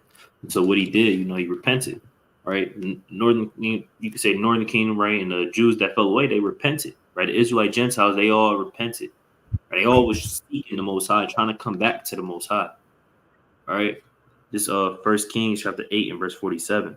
Right? It says, "Yet if they shall bethink themselves in the land whither they were carried captives and repent and make supplication unto thee in the land of them that carried them captive, saying, we have sinned, have done perversely, and have committed wickedness. And so return unto thee with all their heart, with all their soul in the land of their enemies, which led them away captive, and pray unto thee toward their land, which thou gavest unto their fathers, the city which thou hast chosen, and the house which I have built for thy name. Then hear thou their prayer and their supplication in heaven, in thy dwelling place, and maintain their cause. And forgive thy people that have sinned against thee, and all their transgressions, wherein they have transgressed against thee, and give them compassion before them who carried them captive, and they may have compassion on them. Right, so the Lord have compassion on the the ones that fell away, the ones that went and spent up their substance. Right? He's not a non-forgiving God. He's long-suffering. He has compassion. Unlike Jake could come up and question the Bible every Saturday, talking about, I don't know if I want to believe this Bible because you just got a God that kills people and put people in slavery. I don't know about that. But the Most High, he got more mercy than man. Man, a man that asks that question will literally kill another brother for stepping on his shoes. No mercy, or we shooting dice. Oh man, I'm gonna get you going. Man. Right, you took all my money. I'm gonna need all that. Right. So the Lord, right, he's forgiving his people if they come back, and that's what he did with the prodigal son. He understood his mistakes. He wanted to repent and change from his ways, get back right with his father. He, out of love, and he cast away the pride, or he returned unto his father, and his father happily accepted him. Right, to get back all those goods, get back all that wisdom, knowledge, understanding, get back to where he was supposed to be. The Most High, he doesn't want to just see you cast off and just dwelling in wickedness forever. Right, he created you. He's your creator. He's your father. Right, what kind of father doesn't want his kids to prosper? That's evil if you don't want your kids to prosper. And we know the Most High not like that, right? Let me go to Luke 15 real quick. I want to make this point up in Luke 15:4. Then brothers got that. Lock, actually, let me take my thing. Go back.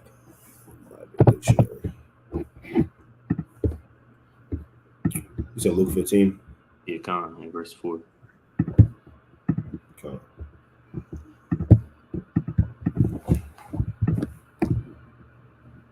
All right, this is Luke 15, verse 4. It says, what man of you, having 100 sheep, if he lose one of them, doeth not leave the 99 in the wilderness and go after the one which is lost until he find it? All right, so that one that was lost was the prodigal son, right? When you connect the parables, right? Where you want to deal with it, right? The Israelite Gentiles, they were lost, right? They didn't know who their father was. They thought they were Greeks. They thought they was Romans. They think they're Americans now. They still wasting up their substance to this day, right? It says, and when he had found it, he layeth it on his shoulders, rejoicing. And when he cometh home, he calleth together his friends and neighbors, saying unto them, rejoice with me, for I have found my sheep, which was lost. Right? And the sheep, right? The nation of Israel, they were lost for a long time. And the Lord rejoiced once they started to repent and come back to him. Right? Come back to him, right? It says, I say unto you, that likewise joy shall be in heaven over one sinner that repenteth, more than over 99 just persons which need no repentance. So the Most High, he didn't just want the Jews to get, salvation and get everything, that they had. Right? He wanted the whole nation of Israel as a collective, all the tribes that, to have that inheritance together. Right? He didn't just cast off his son forever, right? That'd contradict everything. He said in Psalms 94:14, right? He wasn't going to cast away his people. Right? He said it in Jeremiah, the 31st chapter. He said, I'm roughly paraphrasing, he said if the elements basically, they still if they wasn't into the sky, then they wouldn't be his people no more. Right, but brothers got it. Huh. Yeah, you can't cast. Romans 11. The Lord never cast away his people forever, man. The punishment is just until we can come back. Let me go to Psalms chapter 4:4. Right, it's just so we can come back and think upon our ways and consider our ways. In Psalms chapter 4 and verse 4, stand in awe and sin not. Commune with your own heart upon your bed and be still, Salah. But you gotta understand something. The Lord said, commune with your own heart upon your bed and be still, Selah. Meaning what? Have a one-on-one with yourself. Look in the mirror.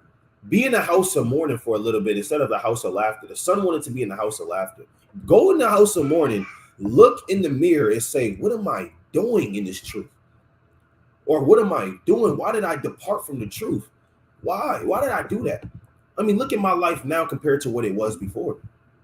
Right? Why did I want to leave? Why did I think these people would love me, would help me, like my father would? So you gotta then just be still, just kind of meditate on yourself and meditate on these different things, man. And put your trust in the Lord at the end of the day. Put your trust in your Father, man. Right? So and that's exactly what he did. Right? And now let's see the result of that. Go to Luke chapter 15. Right? Luke 15 and 18. I will arise and go to my father and will say unto him, Father, I have sinned against heaven and before thee, and no more worthy to be called thy son. Make me as one of thy higher servants. So he was humble, right? He understood. Verse 20, and he arose and came to his father, but when he was yet a great way off, so he's a great way off, meaning you can kind of see him 2 blocks down. His father saw him and had compassion and ran and fell upon his neck and kissed him. Hold on. The Most High didn't even wait till you got all the way to him. You just started thinking about repenting, and the Lord started trying to open up your mind, and the Lord was already knocking at the door of your mind. That's what it means. You was a great way off. You're not all the way in this thing yet. You just said, maybe should I come back to the truth? And immediately you see a breakdown video on the Cold Cuts channel. Immediately you start seeing videos on your YouTube recommended, and you haven't watched a video in months. You see 3 videos of brothers that's teaching the words of the Lord. That's what the Lord means when he had compassion and ran and fell on his neck and kissed him. Right? You was a great way off, and the Lord immediately had a brother that you ain't talked to in damn months, years, weeks. Hey, brother, how you doing? How you doing, man? I know you're dealing with certain things. You good? Well, how about this? Let's just try to hop on the fast. And next thing you know, you fasting the next day. And next thing you know, you went out to camp that weekend. And after that, you bought some more fringes. You dusted off your Bible you said you wouldn't deal with no more. And that's the Lord having that compassion on you, even though you was a great way off. All you had to do was think about repenting. All you have to do is think about coming back into this truth. And the Lord gonna come and meet you halfway, man. The Lord gonna come and help you out halfway. Right, let me get this in Revelation chapter 1. I believe this is what I want. Revelation chapter 2, actually. He was a great way off, and the Lord, he tried to come back as fast as he can to, to come and grab you, man. Let me see if this is what I want. So that's not what I want. The Lord knocks at the door of your mind. Let me see if that's in Revelation chapter 3. It's one of these beginning chapters. There it is. Revelation 3 and 20. Bingo. Right? It says, behold, I stand at the door and knock. If any man hear my voice and open the door, I will come into him and will sup with him and he with me. So the Lord said, look, man, hey, I'm going to come to your door and start knocking. The Lord will be knocking at the door. As soon as you start thinking about repenting, the Lord knocking at the door. As soon as you start thinking about trying to come back into this truth, the Lord got you. He going to meet you halfway. He going to try to sup with you. He going to try to sit down with you, man. Right? That's what the Lord will do. So you got to understand what this man was trying to, what the Lord is trying to say. He going to meet you halfway, man. Let me go back to that in Luke. Now, I got one quick tip on that. Come on. You go to 2 Chronicles 36 and verse number 6. I just got one quick point I want to make on that. Right. And that's right, like the brother said, it only take just one time, chapter 30 and verse 6. It's a lot. Right, 2 Chronicles 30 and 6. Oh, 36. Right, this 2 Chronicles chapter 30 and verse number 6. I'm going to start at verse number 9. Right, 2 Chronicles chapter 30 and verse 9. It says, for if ye return again unto the Lord, your brethren and your children shall find compassion. And that's the same thing that the father did. He turned back to the Lord. He turned back to his father, and his father, he had compassion on him. He felt him, because again, the Lord said, like the brother Cosmo went into, Israel is the Lord's son. So we're still young through the spirit. So when you're young, you make foolish choices. So he understood that his son made a foolish choice, and he had compassion on him. It says, before them that led them captive, so that they shall come again into this land. For the Lord your God is gracious and merciful, and will not turn away his face from you if ye turn unto him.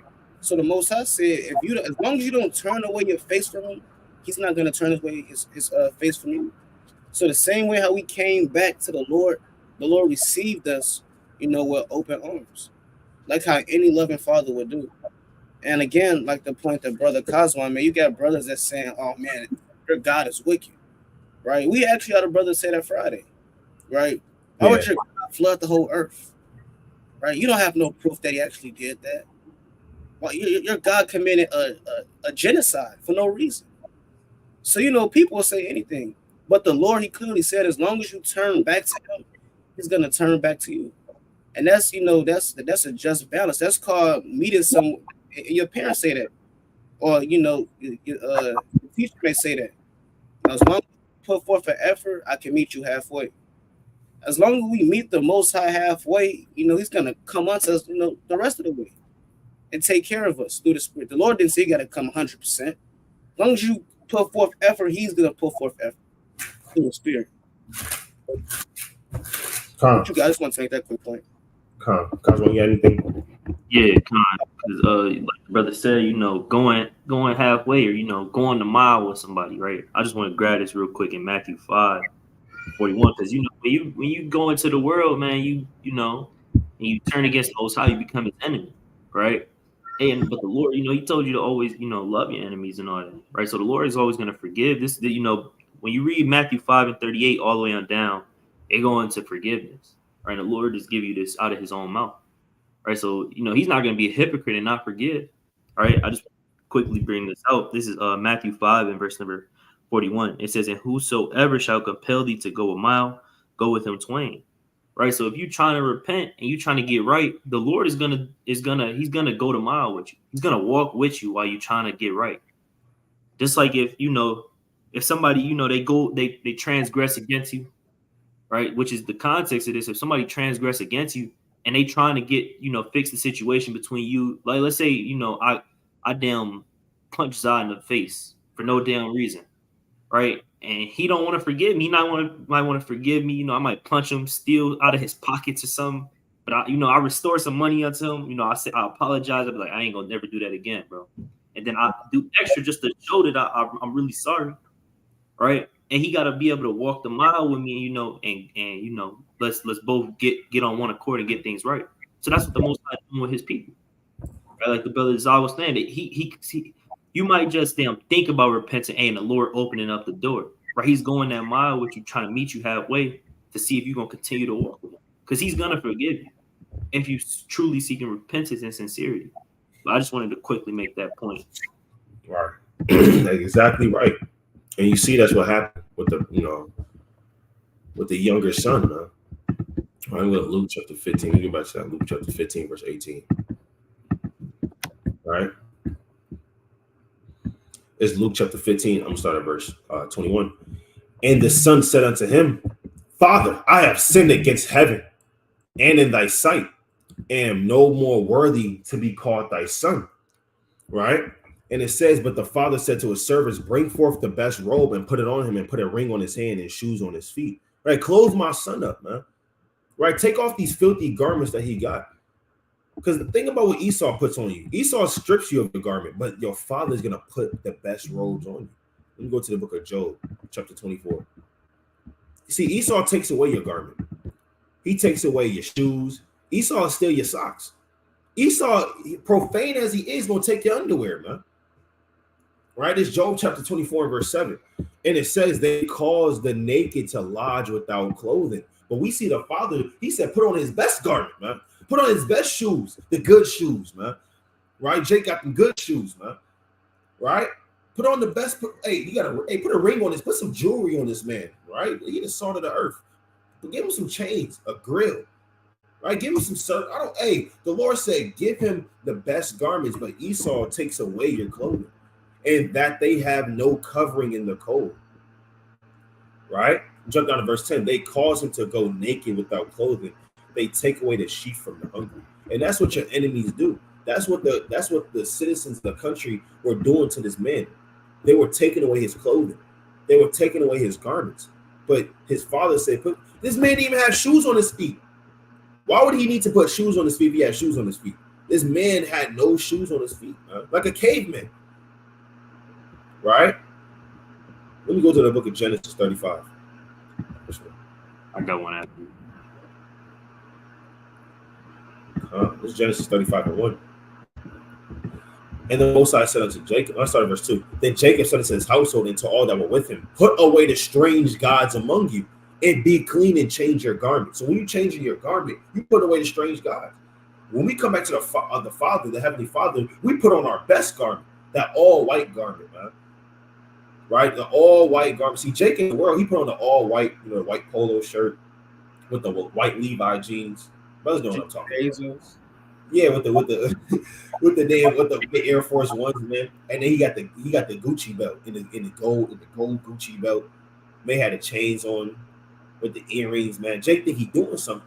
But we have an all white garment. And we're gonna have a golden girdle on, man. Right? You have a golden girdle with the all white garment. Right? Clean. Right? That's what we need to do. That's what our people need to do. They need to put away the strange god from among them and change their garments, man. And that's what the Lord did to this man, to his son. Right? You got it. Con, go to the book of Baruch 5:1. I'm gonna just get that one instead. Actually, you could just go to Sirach 27:8. My bad.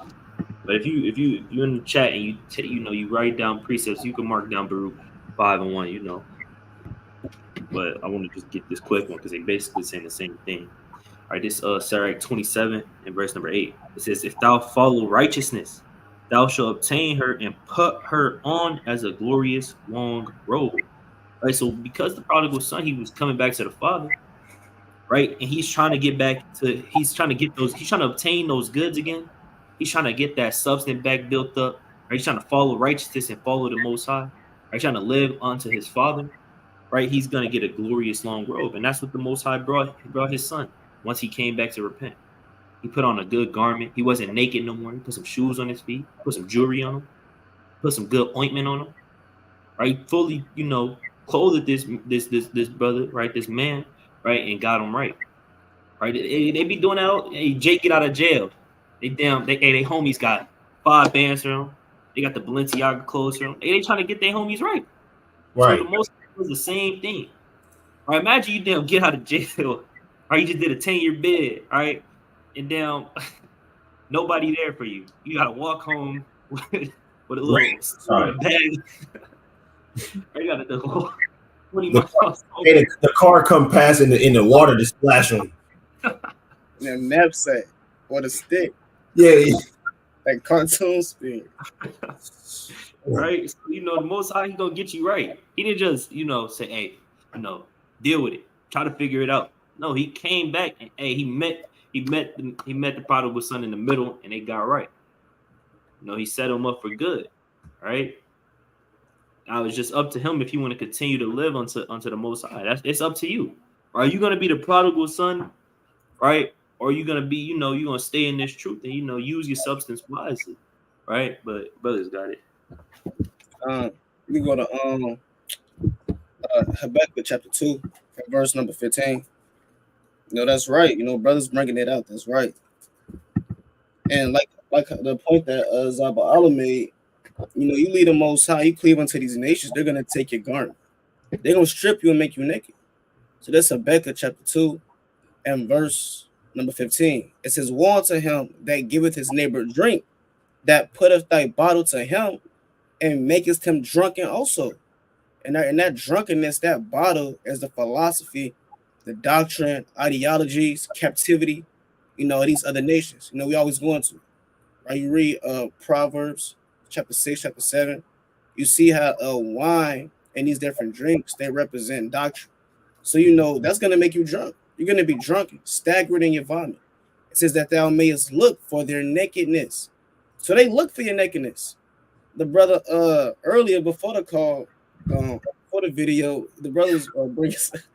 bringing something out. These nations, they look for your nakedness. So either they'll make themselves, them, I don't want to get too graphic, but they'll show their nakedness to lure you in. Now you naked, like how Eve was in the garden, and how she became naked and Adam through sin. It's not a physical nakedness, right? But through sin, they'll make you naked. Let's go to Numbers chapter 20. And you realize every time you astray from the Most High, the Lord is going to strip that garment from you. Same way how he did with Aaron. My fault. Right? The same way how he did with Aaron through the Spirit. Didn't Aaron go off? And what happened? The Lord, he stripped Aaron of his garment because Aaron was in sin.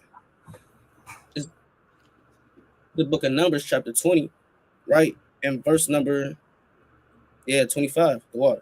It says, take unto Aaron and Eleazar his son, and bring them up unto Mount Hor. It says, and strip Aaron of his garments, and put them upon Eleazar his son. So guess what? The Lord, he'll take your garment after you went off, you done did your own lust. The Lord, he'll take your garment, right? He'll strip you of your garment. He'll take the sleeves, pulling off the sleeves on each side, taking away the breastplate off your chest.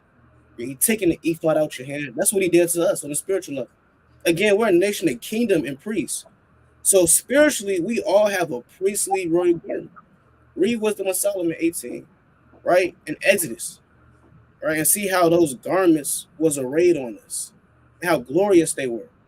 It says, and strip Aaron, right? Verse 26, and strip Aaron of his garments and put them upon Eleazar his son, and Aaron shall be gathered into his people and shall die there. And after we got those garments stripped off of us, we went into a dead state. That's why Ezekiel had to say, raise up the dry bones. So we were once dead, and our carcasses was in the wind as dry bones. But now you put on that new garment, the Lord is going to bring you back to life. Let's go to Wisdom of Solomon, chapter 5. Right, in verse 17.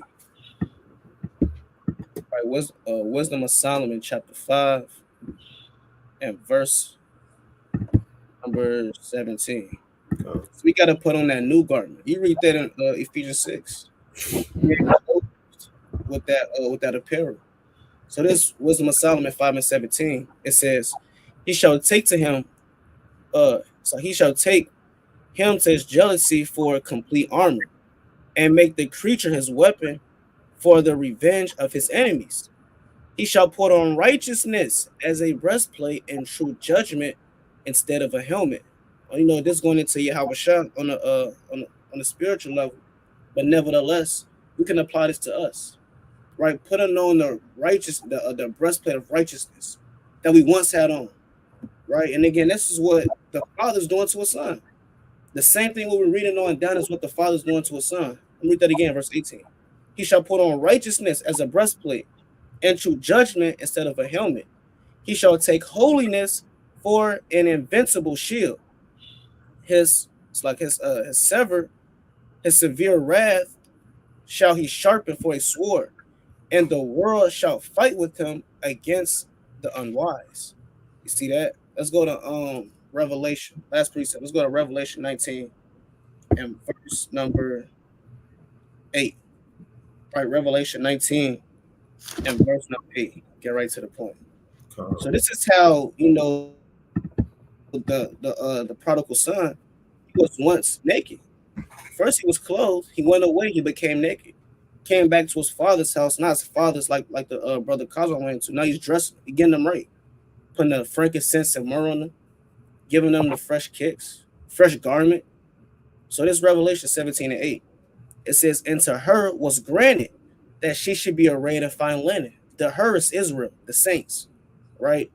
To her, read that again. And to her was granted that she should be arrayed in fine linen, clean and white, for the linen is the righteousness of the saints.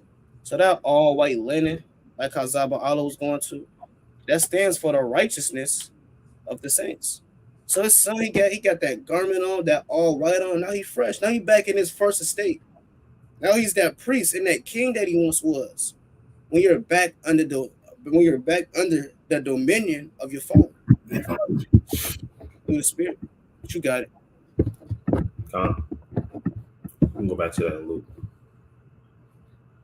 All right. Let's go to Luke chapter 15. So the Lord's painting a picture for you. You are lost. And we were lost. We were the prodigal son at one point. We were those that didn't have anything that was, we spent our substance up. But when we came back into this truth, the Lord had open arms for us, man. The Lord allowed us to come back to who we are and to teach others. That's called that mercy. The Lord put shoes on our feet. The Lord put a ring on our hand. The Lord put on our best garments, man. And now we confident in our garments that we have on now. Right? It's Luke 15 and 23. And bring hither the fatteth calf and kill it, and let us eat and be merry. And for this my son was dead and is alive again. He was lost and is found, and they began to be merry. And that goes into the prophecies, Ezekiel 37, Revelation chapter 11. Hey, we were dead, and now guess what? The Lord breathing that breath of life into us, that wisdom. And now we were made alive. Let me jump up to verse number 10. Because why? Hey, who are the servants on the spiritual level? Who are they that began to be married? Those are the servants of the Lord. Those are the angels. The angels jumping up and down because you came back into the truth. It was Luke 15 to 10. Likewise, I say unto you, there is joy in the presence of the angels of God over one sinner that repented. So that man that repents, man, that man that comes back to who he is, all those people, Lord willing, brothers edified on the Sabbath day when they was out building, trying to help seal the hopeful elect, man. The angels up there turning up, man. They high-fiving each other. They say "Come," right? All praise to them. They say "Call Allah Yahweh B'Shem Yahushua." In those words in the Hebrew, man. Right? Why? Because the son that was dead is alive again. And the Lord has many sons that are dead right now. The Lord has a remnant of the elect that's probably still dead right now, man. And guess what? They have to be made alive again. They're lost. There's some people that's lost right now. The elect was all hell will break loose. But we still here. So guess what? That means we still got work. We still got work to do. There's still some members of the elect out there that's lost. Yeah, somebody out there in the Christian church right now, but he's part of the elect. He just needs to be found. He needs to come past that watchman, man. Somebody over there serving Buddha. Somebody over there, a professor at a damn college, talking about science and arithmetic, and he part of the elect, but he just don't know. But guess what? Once they do come back, because it will happen, we know it will. The servants are going to be married, man, and we also are the servants. We're married when brothers repent, man. I mean, the brother got the fringes on Friday. Lord willing, he repents, man. Right? And guess what? We know the service of the Most High was rejoicing at. Right? Verse 25. Now his elder son was in the field, and as he came and drew nigh to the house, he heard music and dancing. And he called one of his servants and asked what these things meant. And he said unto him, the brother is come, and thy father have killed the fat calf, because he have received him safe and sound. Right? Northern kingdom, right? Those Israelites that were scattered abroad, they came back. Right? But the Jew, the brother that already knew who he was, let's see how he felt about that. And he was angry and would not go in. Therefore came his father out and entreated him. Why was he angry? Because he felt justified. He felt like, hold on, I grew up knowing this law. I never departed from my father. Right? I never went out against him. I never spent all my substance. Right? Why is he doing this for him? He's going to say that, verse 29. And he answered to his father, lo, these many years do I serve thee. Neither transgress I any time thy commandment. And yet thou never gavest me a kid that I might take Mary with my friends. He was jealous. He had that envy spirit on him. That's his brother, man.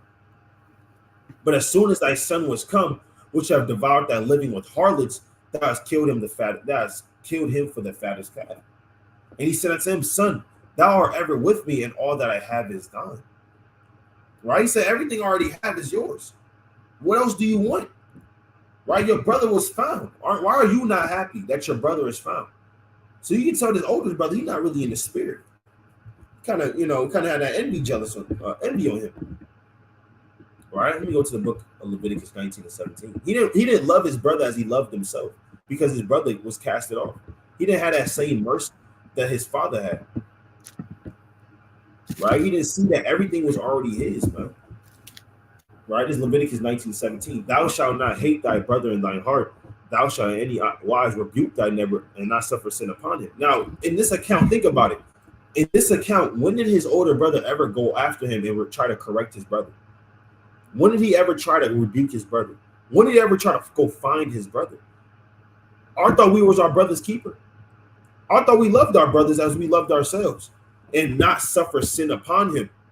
Meaning, if you see a brother going off, you gotta rebuke him. When did this man's brother ever go and try to find his brother that was lost and rebuke him through the spirit and try to bring him back to his father? What are you doing, smoking, brother? Give me that damn book. Hey, we had to go pull up on brothers before, man. Right? We had to pull up on brothers before. I mean, brothers, brothers know that, man. You got to pull up to our brother's house. Hey, what you doing, man? It's a random Wednesday. You ain't hear the brother in 2 weeks, and he thought he can just get out this thing. He thought he can kind of just slide under the crack somewhere. No, what you doing? What you studying? Oh, yeah? Oh, okay. Oh, yeah, what you been up to? Right? That's real love, man. That is real love, man. When did this man's brother ever do that? He know he was dallying with harlots and different philosophies and doctrines, but what did he say? Well, that's him. I stayed down with my father. No, you're supposed to go out and go look for your brother and go watch over your brother, man. Right? You can go back. I got a quick point real quick. Huh. Acts 13. I'm going to make it real quick. 13, you could just start at verse number 44. Just start at verse 44. Just get straight to the point. Because, during this time, right, you had Paul, you had Barnabas, you had other apostles, right? They were teaching the Gentiles during this time. They were teaching these men, right? These men that were lost. Right? The Jews, like the brother said, it was filled with envy. They didn't want them to return unto the Father. Right? You can actually read about that in the scriptures. Right? This is Acts 13 and verse number 44. It says, "In the next Sabbath day came almost the whole city together to hear the word of God. But when the Jews saw the multitude, they were filled with envy and spake against those things which were spoken by Paul, contradicting and blaspheming." Right? They were envying because they didn't want them to repent. They didn't want to believe. They didn't want to believe what Yahweh Shai said. They didn't want to believe that their brothers could get part of that inheritance. Right? They were boasting against them. Right? Romans the 11th chapter. They boasting against their brothers. Are they using them? Right? They hate them. They don't even look at them as family. And that's how, like the brother said, when he went to Leviticus 19, right? He didn't even go and look after his brother. I mean, he doesn't look at that man as a brother. He just think he better than him. He's like, yeah, I never left my father. I never wasted my substance. So I'm better than you. All right. Let's keep reading. I'm going to drop down to verse 47. It says, "For so hath the Lord commanded us, saying, I have set thee to be a light of the Gentiles, that thou shouldest be for salvation unto the ends of the earth. And when the Gentiles heard this, they were glad and glorified the word of the Lord. And as many as were ordained to the eternal life believed." All right. So they ended up getting back into this thing, coming back into this truth. And the Jews didn't like that. But I just wanted to make that quick point. John, I got a precept. You go to Acts chapter 6 and verse 1. Right, Acts chapter 6 and verse 1. To let me back on Cosmo point. Right, this Acts chapter 6 and verse number 1. It says, "And in those days, when the number of the disciples was multiplied, there arose a murmuring of the Grecians against the Hebrews, because their widows were neglected in the daily ministry." So you had the Grecians, right, which are the Hellenist Jews, the women. It was a great murmuring against the Hebrew women. Why? Because the Hebrew women and sisters that knew that they were, of Israel, they was backbiting against the other sisters because they were so-called Grecians. Because their mindset was the mindset of the Greeks. They spoke Greek. So guess what? The Hebrew women, you know how women are. They start murmuring. Wicked women at that. They start murmuring. They start trying to put away their works and magnify their own works. Why? Because it was always tension with the Jews and the Greeks after the Lord came on the scene, because the Hebrews thought they were better than their brothers and sisters that were in that lifestyle. The same reason with the prodigal son. He felt like he was better than his brother because he stayed with the Lord. Now let's go to Luke 18 and verse number 10. Right? Luke 18 and 10. That's what the Pharisee did to the publican. He started bothing themselves. Right? Let's go to Luke chapter 18 and verse number 10. Right, quick point. Right, this is Luke chapter 18 and verse number 10. Through the Spirit, and it reads, "Two men went up into the temple to pray, the one a Pharisee and the other a publican. And the Pharisee stood and prayed thus with himself, God, I thank thee that I am not as other men. That's all. That's how a son felt. Hey man, hey father, I'm not like your other son. I'm different. Didn't I stay with you? Right? Didn't I obey you? Right? You can't compare me to him. And that's what brothers do now. These so-called Negro owners. I'm not no Hispanic. Really think that Mexican is God's chosen? I Yeah, mean, just look. look at his skin color. He obviously was with the other nations. He is another nation. Right. Just look at his hair. Just all just folly.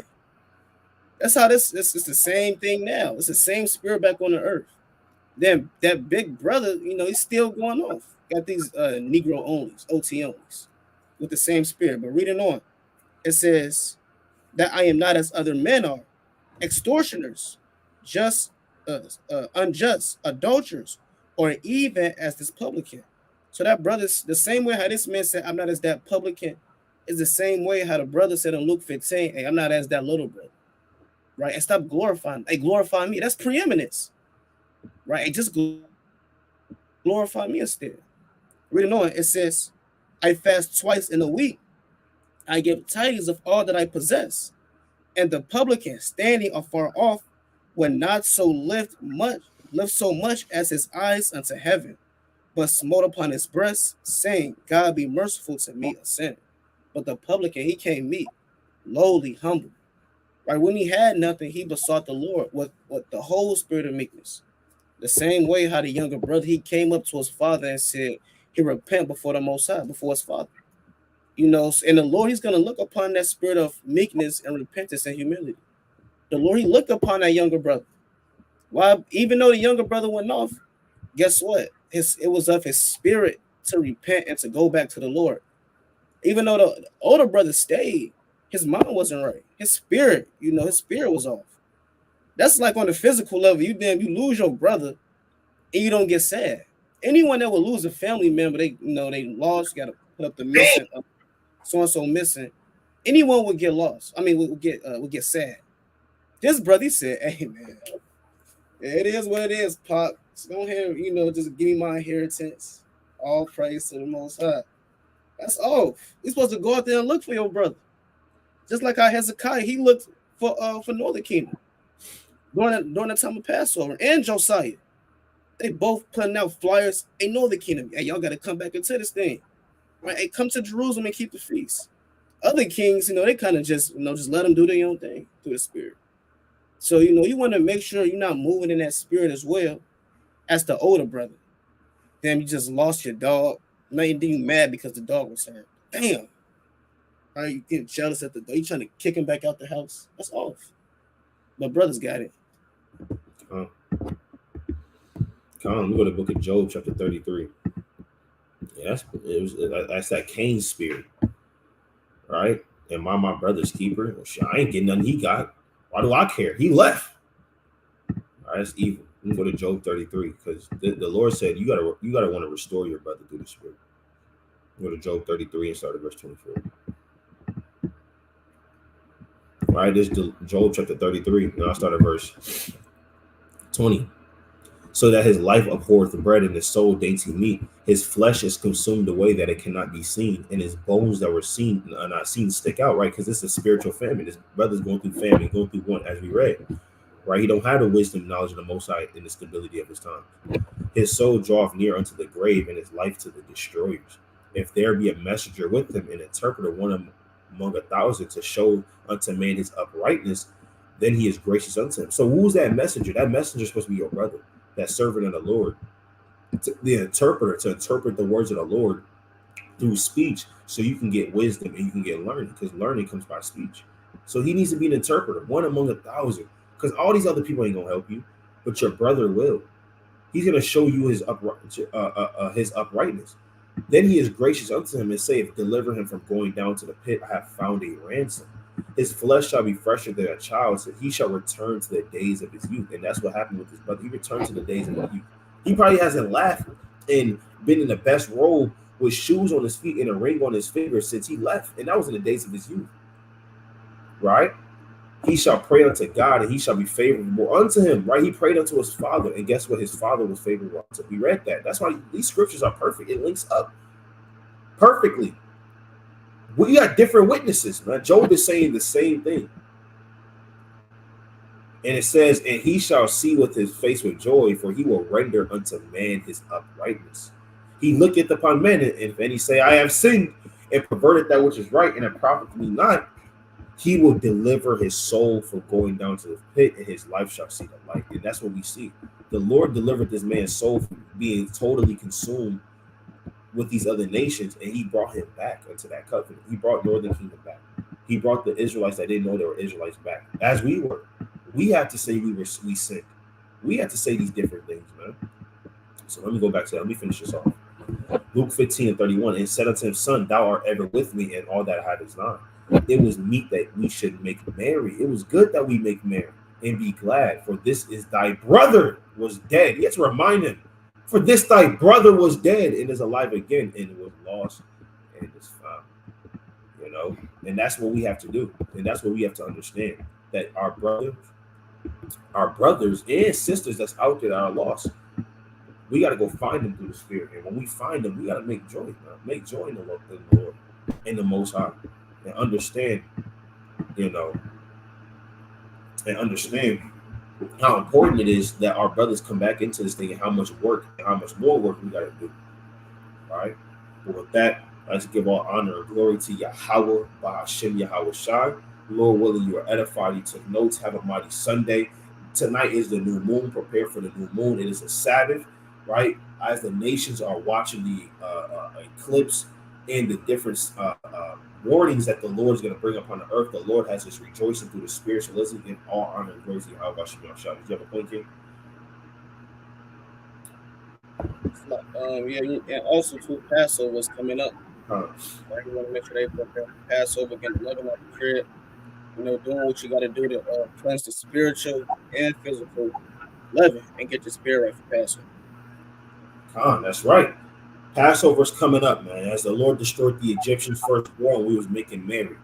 And as the Lord is going to be showing the great signs and wonders that's going to come up to this kingdom, the warnings, we're going to be making merry tonight. So with that, all praise to Yahweh Shem Yahweh Shabbat. Shalom. Shalom. So